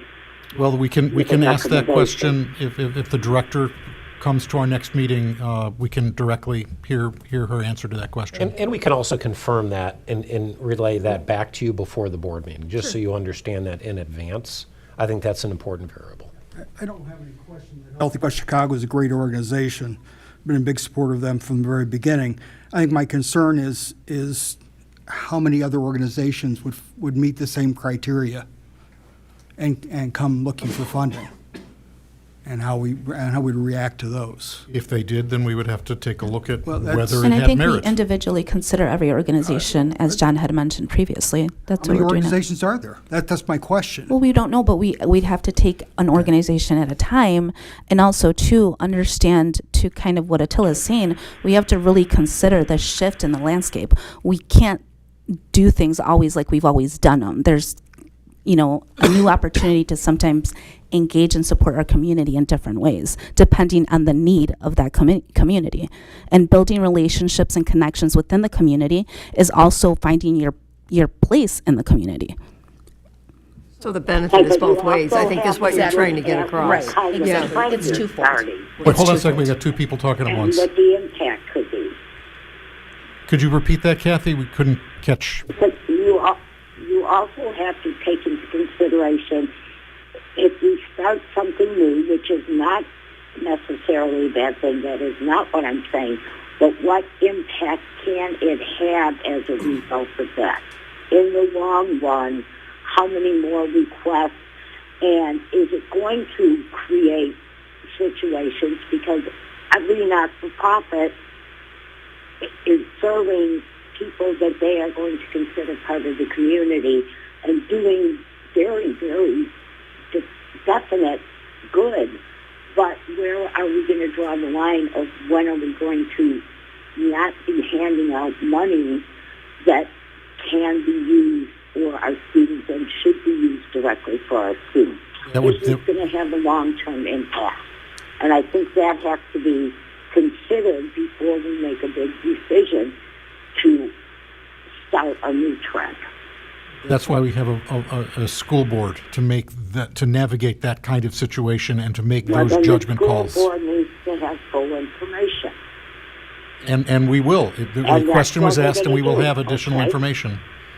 I understand that, but that's what I'm saying, is there is more than just, hey, it's a great organization, because it truly is. But so are many others that would help and do help the community. All right, I guess if there's any other specific questions that might feed into that decision, if you could forward them to John and Attila so they can get those answers prepared and make sure that the Healthy West Chicago director is ready to respond to those issues, that would be good. At this point, any other further questions or comments regarding Healthy West Chicago funding? All right, all eyes turn to Dan. Landscaping maintenance services bid. Okay, thank you.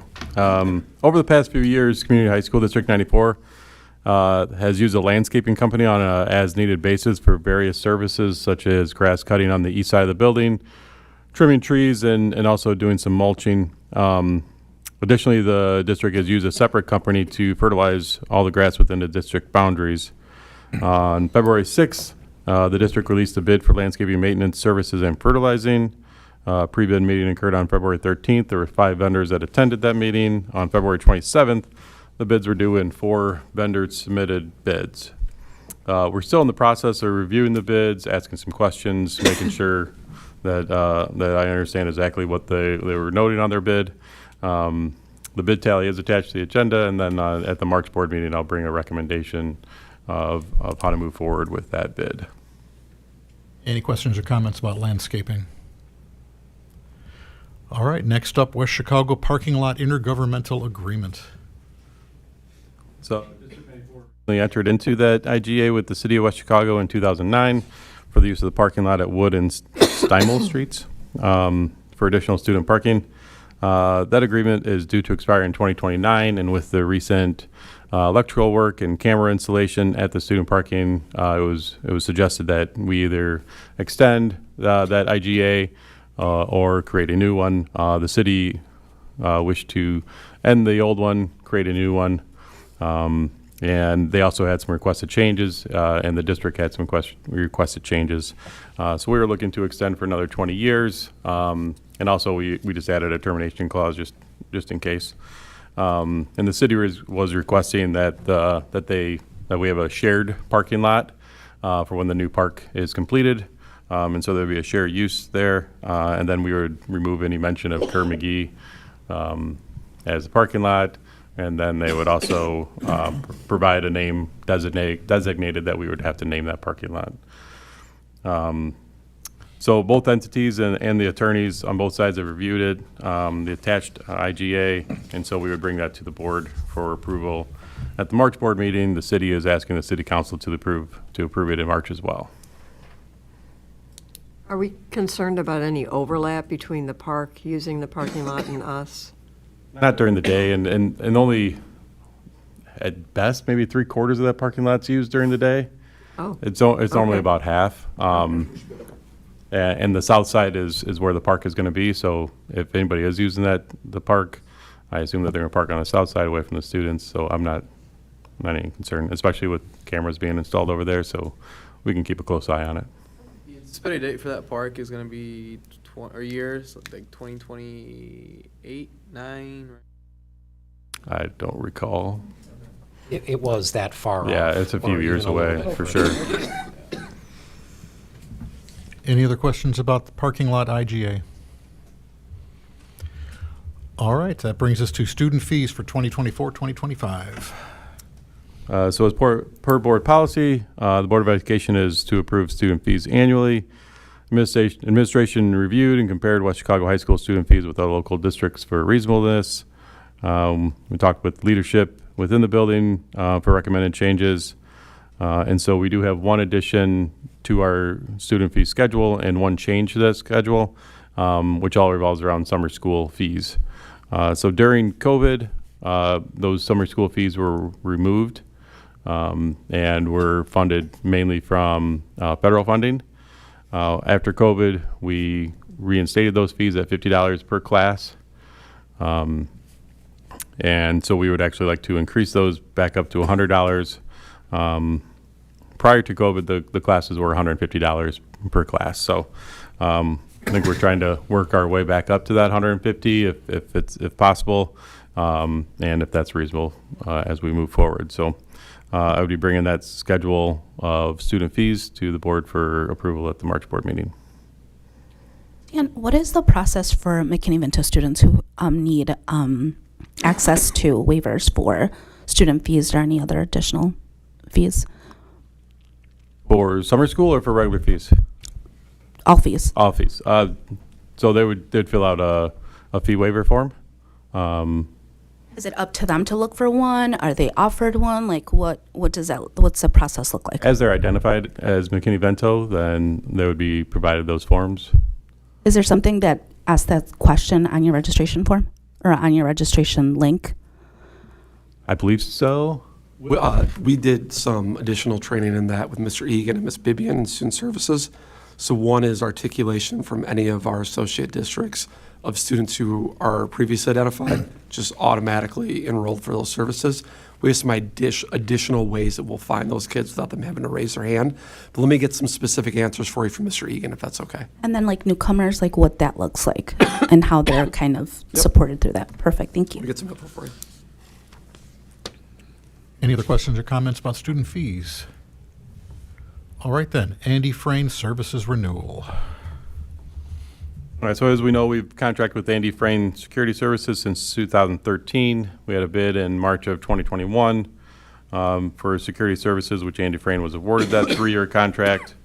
So that contract ends June 30th of 2024. And so administration's requested from Andy Frayne what their proposed rate would be for the next school year, which ended up being a 3% increase of hourly rates. The leadership team in the building is happy with our services from Andy Frayne, and so they have no problem with recommending that approval for that extension. And so we'd be asking the board to approve that extension at the March board meeting. Are we looking at maintaining the same staffing level or any changes regarding the Andy Frayne staffing? I think the same staffing levels. no changes to those staffing levels. And the building feels that that's an appropriate level of staff. Yes.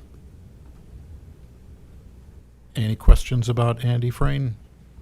Is there ever a consideration to like go to somebody else, or has it always been this company? Or how are they, I guess, vetted? Or it's all based on the bid that we had in 2021.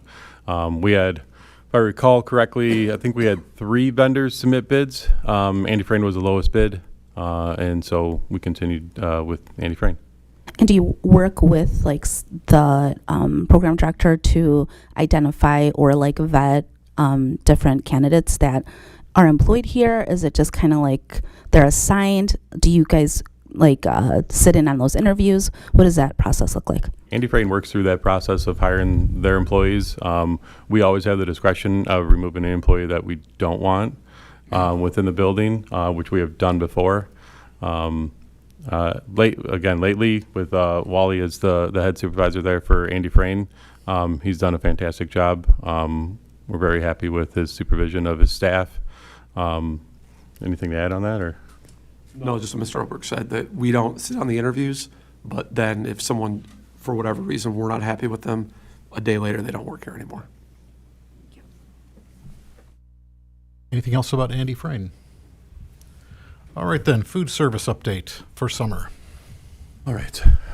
So as we recall from the last committee of the whole meeting, we were talking about providing summer meals to anyone under the age of 19, and that we're working through some of that process and reviewing some of the options. So we are recommending that we participate in the summer food service program as opposed to the seamless summer option. The summer food service program provides a higher reimbursement rate, not closely as tied with National School Lunch Program, and so it gives us a little more flexibility. So that's the program that we're recommending. So some of the next steps includes an informal request for qualifications that needs to go out. That still needs to be approved by ISB. I still need to send that out to vendors. We need to get those quotes received and then contract written up. I did meet with Quest a couple of times since then to discuss and review the RFQ that they're helping me go through that process since it's a little lengthy. But I am expecting the contract to be ready for the April board meeting for the board to approve.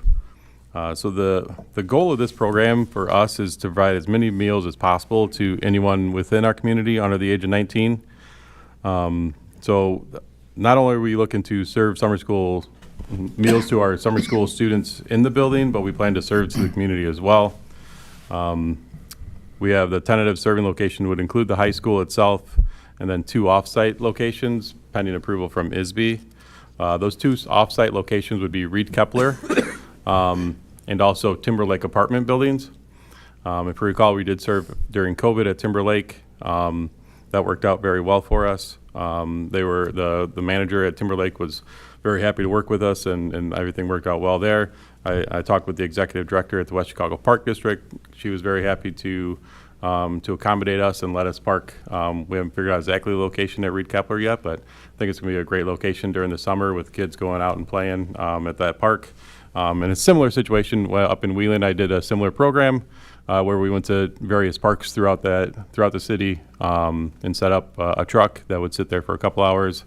It was very well attended, and with this kind of program, it's more about accessibility than actually the program being free. If you go to where the students are, they're going to take the free meal. So similar to our breakfast program, like we could offer free breakfast in the cafeteria all we want, but as soon as we put it out at entrance B that they have to walk past it, now we have 200 plus kids more taking that free breakfast. So accessibility is key. So the tentative plan for the meals, we're going to be serving 2 hours at each of those offsite locations between 10 and 2. The high school would serve after summer school is released, and so there wouldn't be any, the summer school students would leave. Community members could come in at a different door when our students are not there. So I'm estimating, based off of some of the COVID numbers that we had at Timberlake and then also Reed Kepler, that we could serve 400 meals a day. Might be a little high, but I'm hopeful. what did I miss?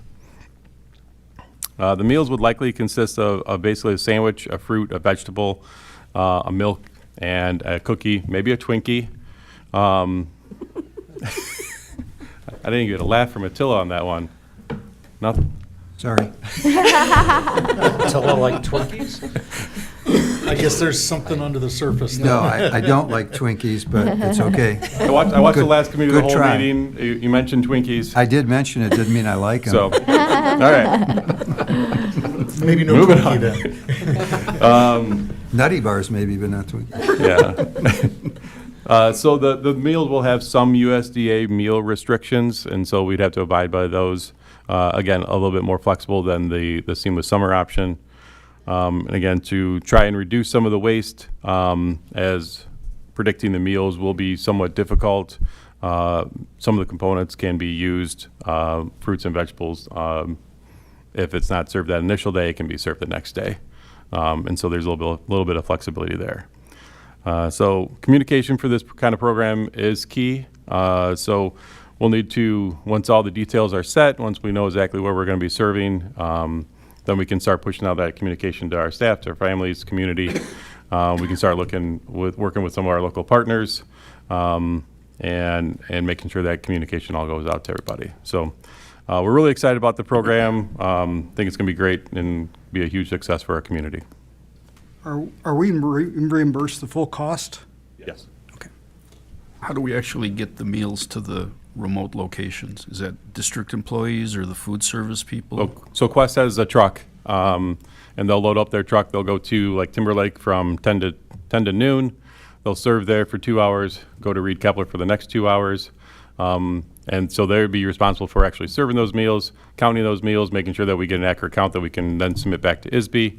I would be responsible for monitoring and going in and checking on them a couple of times a year throughout that summer, just to make sure that they're actually counting correctly and doing everything that they're supposed to be doing. But I would have to go through some training, things of that nature. But the Quest has the truck. They have a refrigerated truck to keep milk cold for 4 hours and things like that? Or how does So that they will work? take care of making sure that milk stays at the temperature that it's supposed to. In my last district, they would have a cooler that the milk would be in. Then they would monitor that temperature to make sure that it never goes above what that requirement is. And delivery is all part of the overall cost then? Correct. And I do want to specify, if we're going to go out to an RFQ, it's not necessarily going to be Quest. It could be any vendor that submits a bid, and we vet and figure that out. But that any vendor that does submit a bid will have to have a truck, will have to have that equipment available to be able to deliver to those offsite locations. Okay, so that's a package deal, basically. Yes, that's all within the RFQ. Yeah, and I want to thank you for the information, and I appreciate the mindfulness to accessibility. I think that's a huge component. That being said, I was going to ask you as well, so it's just going to be open to any of our students that are in the area, like they see the truck, they can go get it. I was going to ask you, is there any, like let's say there's a student that's gluten-free or anything of the sorts, can they communicate with like people in the food truck, or would that be something that they communicate here? Like for them to get any special accommodations or anything like that? Is that something that we would be able to offer? That'd be difficult. That'd be a difficult one, Giovanni. What about peanut allergies, Dan? So peanut allergies, all the meals that would be served would definitely be mindful of peanut allergies. For instance, if they're doing a sandwich that's it wouldn't be peanut butter and jelly, it'd be sun butter and jelly. And so the allergies for peanuts would not be an issue. As far as you know, Dan, is there any restrictions? I mean, obviously we don't know yet, right? Because we don't have a vendor yet. But I would just mention that I guess in my experience, sometimes like vendors have, and I don't know if this is the case, but like some like rules behind like a student getting their lunch versus a parent having to be there for the student to grab their lunch. Do you anticipate any barriers of that sort, or any like rules that specify a parent has to be there to so that the student can secure a lunch or anything like that? So the rules are that that whoever's taking that meal has to be under the age of 19. Okay, so whether they come with a parent or an older sibling, whatever that is. Correct. They don't have to come with anyone, do they? They do not. They Yeah. Okay. Anybody under the age of 19 can come and take that meal. In my last district, we had some issues of a parent coming up and say, "I need 6," and we're like, That's why I'm asking. "What? Oh, right. Where's your 6?" Oh, right. That's what I'm asking. And so, as far as accountability and what we need to report to ISB, technically we would have to see the 6 students. So you would have to see them. Yeah. But logically, also what happens at the beginning, if whoever is providing those lunches at the site, they may need to get to know the families. So if mom comes up with 3 kids, and then the next day, mom with 3 kids, and then a week later, mom comes up, I have my 3 kids, but the one is still sleeping in the apartment, we would give them the 3 lunches. Yeah. So it's that familiarity with the family that on day one may not be there, but one of the only good things that came out of the COVID pandemic was schools' experiences with these types of distributions, and it ended up working out really well. I remember the initial days, there were a lot of speed bumps and uncertainties, but I remember the wonderful relationships that our food distribution people developed with families as they came, and they were just so appreciative to have access to food, and we were more than supportive of those efforts. So I don't see that being an issue at all, especially after the initial days, once they get to know the families. Any other questions about summer food service? All right, then, that brings us to plaster assessment report, which I may say was gripping reading. I must very, very thorough and very gripping, with exciting pictures. That was sarcasm. Pages of it. Wow. Exactly. There are some cool pictures in that report. Those pictures were enlightening. So, with the consideration of the original section of the building, the 1926, 56, and then 65 section, and with those structural concerns at Lockport High School recently, we requested that DLA recommend a forensic architect to conduct an assessment of that structural integrity of the plaster ceilings throughout those sections of the building. And so the board approved that assessment at the December 19th board meeting. That company, Wist, Janey, Elster, and Associates, they came out between January 2nd and January 4th, poked their head around in a lot of the ceilings and looking at the plasters throughout those sections of the building. They completed that assessment on February 8th, sent that to Bill Templin and myself. We had a conference call with Bill, also Mike Day, our maintenance manager, and Dave Pater, along with Bill Templin, to look through some of those recommendations and anything that they noted as they went through and inspected everything.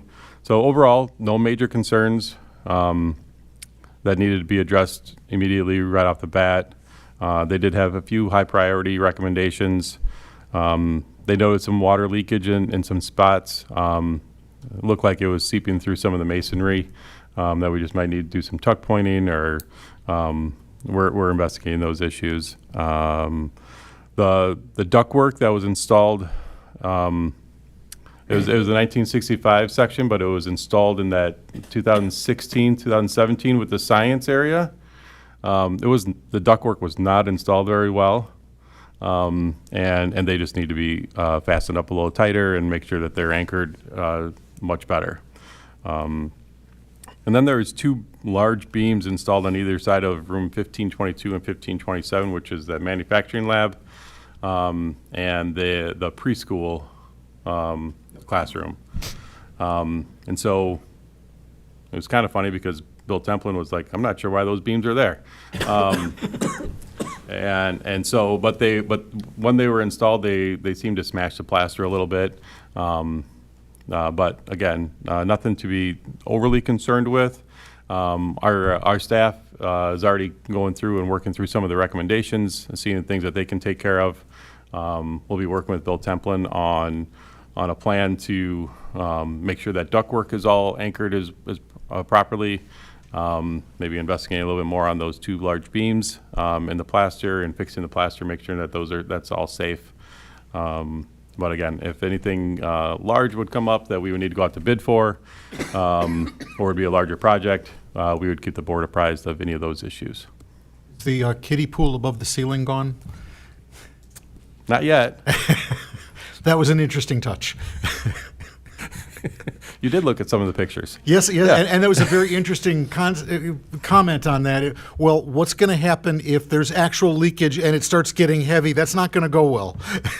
True. Yeah, we've been starting to clean out some of those things that was above the auditorium. Any questions or comments about plaster assessment? All right, then, that moves us to Verkada vape detector and camera purchase. All right, so in an effort to deter some of the vaping in school bathrooms, we piloted some vape detectors and cameras from Verkada in the single-use bathrooms only. So that pilot program started in October with just the vape detectors. We kind of figured that our camera system would allow us to monitor that closely. We were wrong. The vape detectors were working well. We were getting signals, but we couldn't track and identify the actual students. And so Verkada also had the cameras that connected with the detectors that would only pop on when the detectors detected someone vaping. So we piloted those in December, installed those cameras.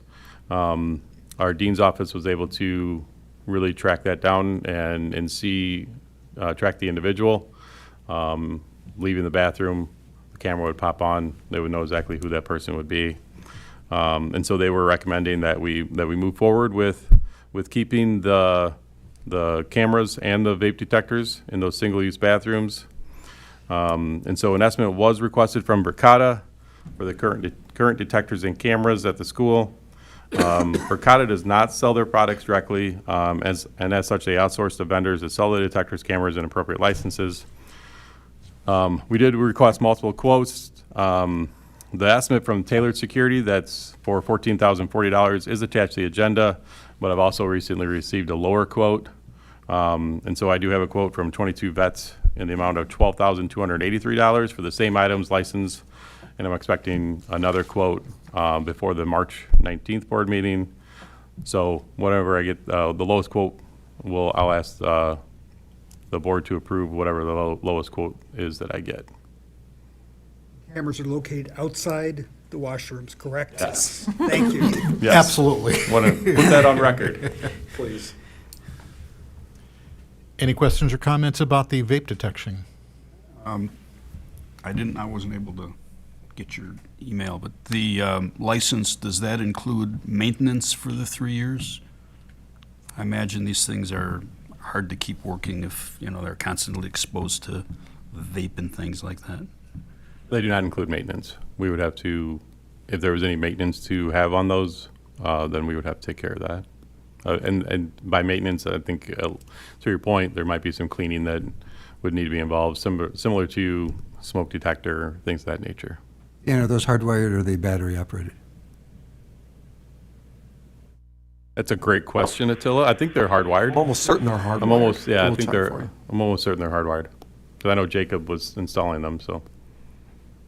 And I'm sorry, I'm not seeing this right now, but are we getting the same number of sensors and cameras? I thought I saw a difference. There's 6 somewhere. cameras and there's 6 sensors, 5 cameras.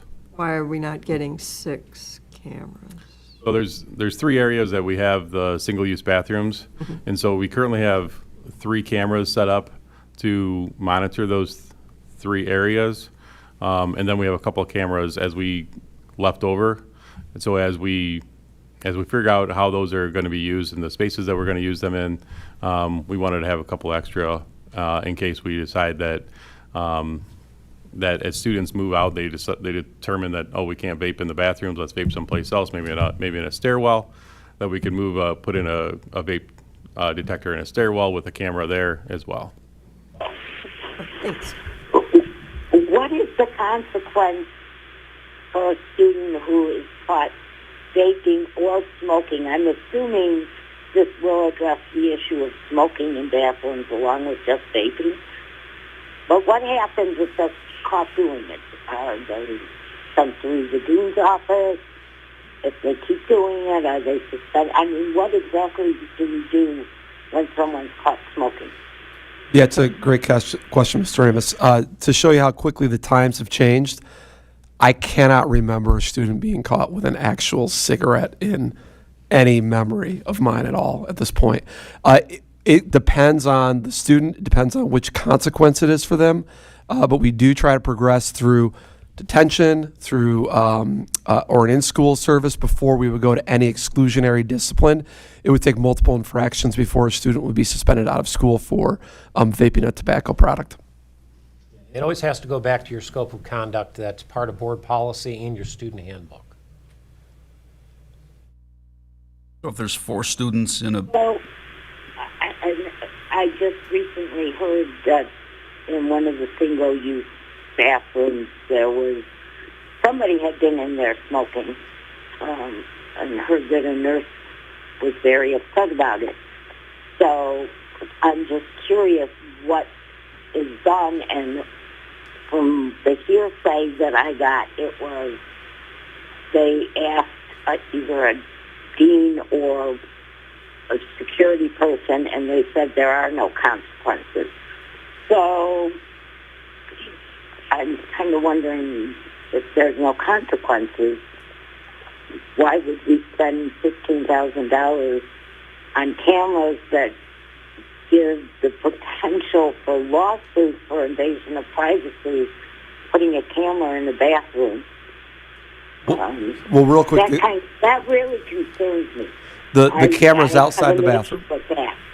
You're going to have a hard job selling me on a camera in the bathroom. It's outside the bathroom, Kathy. Right. And how do you know that it's just one student in there? Kathy, the sensors are inside the bathroom on the ceilings. The cameras are immediately outside the bathrooms in the hallway.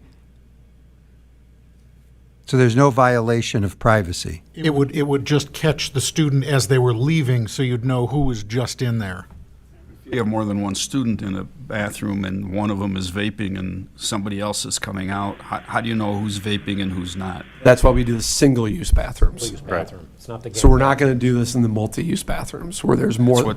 That's the single use and the multi. Correct. So then, you were telling me earlier that because you can use the vape detectors to focus on the single use, then you can better deploy your personnel to manage the larger bathrooms. Exactly. So during passing periods, other busy times, push security personnel into the multi-use large bathrooms, use the vape detectors to deter that behavior in the single-use bathrooms.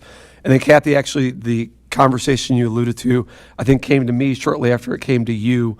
I think that security personnel, they're not always informed of what would happen to a student, but when a student is caught with that, there is going to be, again, some kind of non-exclusionary discipline, but the most important thing is that the parents are also informed as well, because really it's going to be a problem that's happening outside of school, in addition, if it's happening inside of school. Do the students know this is in place? No, not yet. They won't know that it's being used. We were still in the piloting, getting it set up and getting it ready before we start to implement that. Okay. Yeah. So would we have sensors in the multi-use bathrooms just so that if a sensor goes off, somebody can go and, at least break it up or something? It seems like the multi-use bathrooms are where we have more of the problems than single-use bathrooms. It would be just by volume. The issue would be the way these work is you would never get there in time unless you already had somebody there. And then you can't tell who was doing it because 20 kids might use it in a passing period. When we did site visits regarding this about 1.5 years ago, 2 years ago, the schools we visited really regretted and had a lot of caution about putting these in multi-use bathrooms, and that you're literally always going to be behind the 8 ball chasing that. And then you may be searching dozens of students at a time and then notifying their parents, and it really became a drain on their personnel. Well, what is the frequency of reports that either kids or staff members have made or that deans have actually consequenced kids for either vaping and or smoking in a bathroom? What's that frequency been like? The frequency this year has actually gone down based on last year. I don't have exact numbers in front of me, Dr. Winninger, but I can get them for you. But what I can tell you is that once the vape detectors were set up and we were working through the beta phase and the cameras, you'll see any one of those individual ones go out between 3 and 6 times a day is about what we'll get for each of those single-use bathroom ones. Yeah. So just to What did confirm, you do was when they were going off? Did anybody approach the kid that was in there? Or For the majority of the time, what we've been, happened to them? Kathy, we've been trying to sync up the cameras and get the system working so that we could trace it down. I was gonna ask you when we have those sensors, those notifications get sent over to you guys, or is it the Andy Frank personnel that receive those and then they report them back to you? Like, how does the notification on those sensors work? It's going to go to the dean's personnel. Okay, awesome. It's an email, an automatic email, and then you pull up the system and it shows you this bathroom, and then it shows you the video clip. So then you see the clip, the deans can see the clip, they can identify the student and then deal directly with that student. And even if they can't get to it in that moment because something else might be happening, they're able to get They'll to have it the later on evidence. that day. They'll have the evidence. Thank you. So what is it about these cameras that is better than just a regular camera that would see somebody coming out? I mean, you said the cameras we currently have don't. The don't Verkada, work.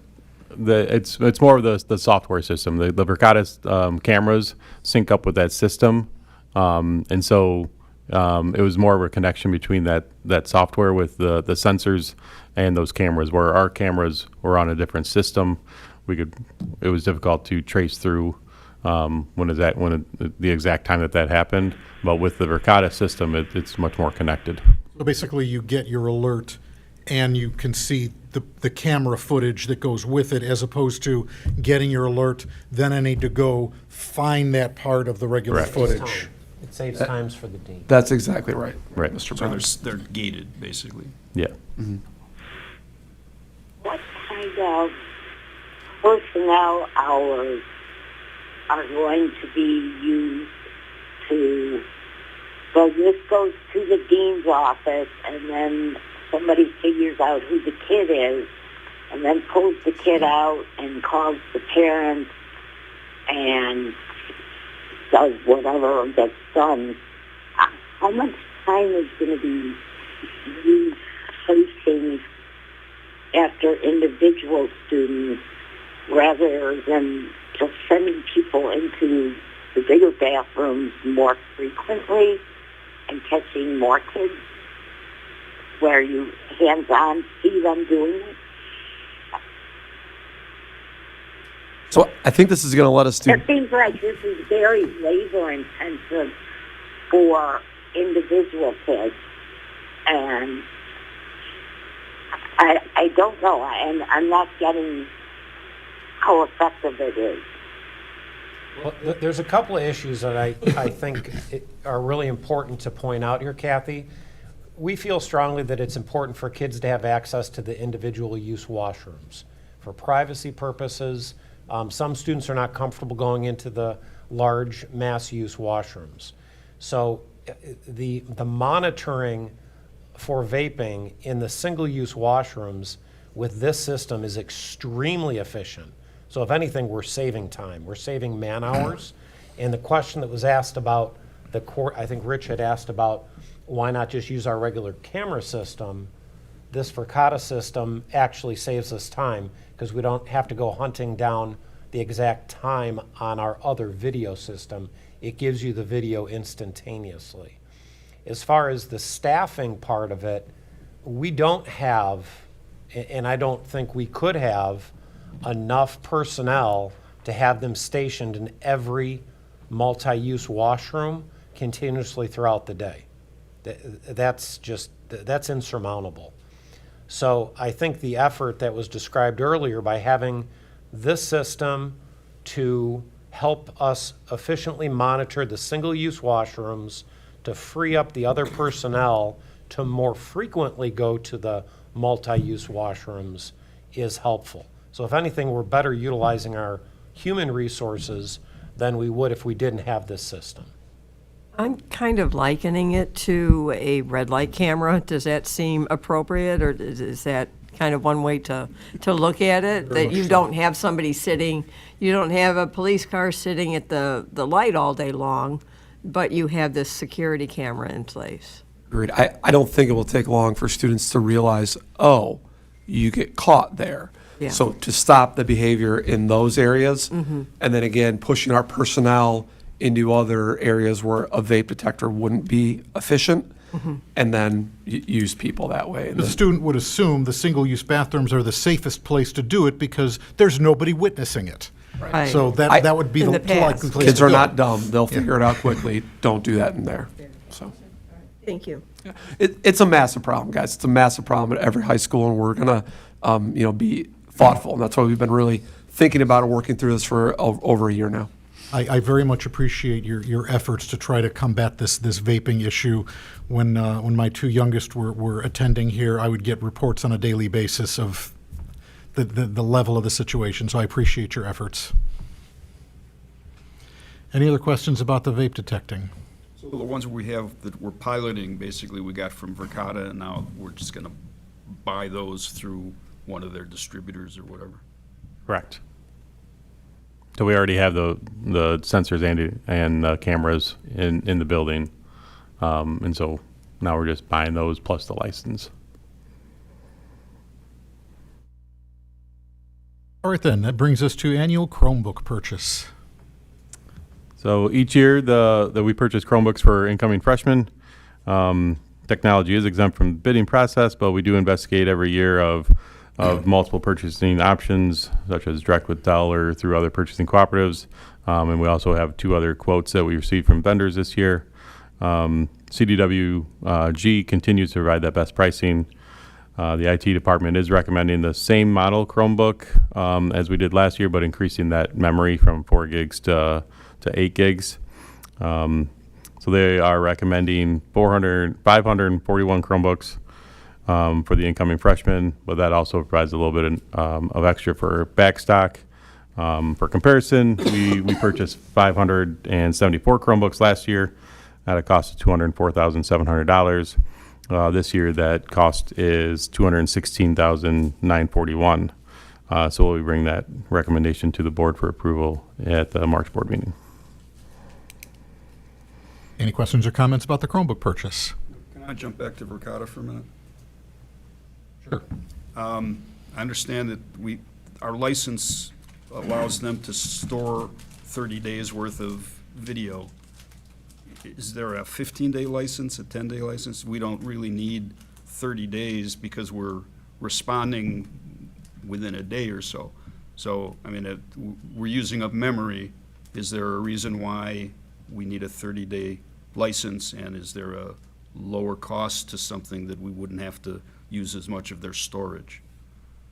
I haven't seen anything that's lower than 30 days. I can go back and ask that question to see if there is, but I haven't seen anything as I was looking through the Verkada equipment. I haven't seen anything less than 30 days. I've seen 356 days, which is obviously overkill, but I can check to see. It's worth asking the question. Yeah. For what we're using, you'll never wait 30 days to discipline a student. So, I mean, it all ties into how much memory we're using. So maybe they have a lower cost version. Check. All right, was there anything about Chromebooks? All right, then on to the penultimate item on our agenda for tonight, the Endormo flooring proposal. So we've been using Endormo to install epoxy flooring in various bathrooms over the past few years, along with the flooring in the bathroom at the concession stand across the street. So Endormo provided proposals for epoxy flooring for the bathrooms that are scheduled for renovation this summer, and to also repair a section of the kitchen that there's a tile or drain tile that needs to be ripped out, and the flooring needs to be replaced and repaired. So the Endormo provided proposals for the bathrooms themselves for the renovations was $27,438.80. Installation for the epoxy flooring in the kitchen to repair that flooring was $14,890.25. We didn't solicit any of the quotes from anybody anywhere else, as the same epoxy flooring in the other bathrooms in the building has provided the color, the surface, and the reliability that we expect here at District 94. The installation of the epoxy flooring from Endermo is a labor-intensive process to install, and as part of our continued branding efforts, we also want a consistent color for these spaces. But as a follow-up to Attila's email to the board earlier this afternoon, I do have one vendor with that is part of a purchasing cooperative contract that appeared to install epoxy flooring, and so I've asked for a quote from that vendor that hopefully they can come out and we can get a quote, see if they can match the current flooring, and see what kind of better pricing that they can also provide. So I expect to have a quote from that company along with the quote from Endermo for the March board meeting, so the board can approve the quote for that work to be completed. Are you able to obtain a third quote to kind of meet with the board policy on that? It'll be difficult to determine if I can find a third quote, especially if one that's going to be able to match the flooring that we currently have. Ian, are there any sources through IASBO that might be able to guide you to companies that do this type of flooring? So again, that's why I'm looking at that purchasing cooperative. As a purchasing cooperative, they've already been through the bid process and done everything as required for bid policies. Again, normally similar to the flooring for the field house, although we purchased from Kiefer, which was part of purchasing cooperative, I always try to go above and beyond. I did get 2 other quotes for that field house, for the field house. So as best as I can, I try to. This one is difficult to try to find another quote, though. Any questions or comments about flooring proposals? All right, then. Last up is 2024 parking lot improvement bid results. So at the October 2023 board meeting, the board approved the proposal from DLA Architects to go out to bid for parking lot improvements, which include the mill and resurfacing of the entire pool parking lot and the complete removal and construction of the Geneva Street parking lot. On February 29th, we had a bid opening via Zoom for this project. We had 8 contractors submitted bids. The bid tally is attached to the agenda. DLA's reviewed the bid for accuracy qualifications, made inquiries to contractors. The lowest bid noted on that bid tally, they did make a mistake. They've withdrawn their bid. And then Abbey Paving is the next lowest bidder at $304,185. The initial estimates from DLA were between $380,000 to $400,000. So this was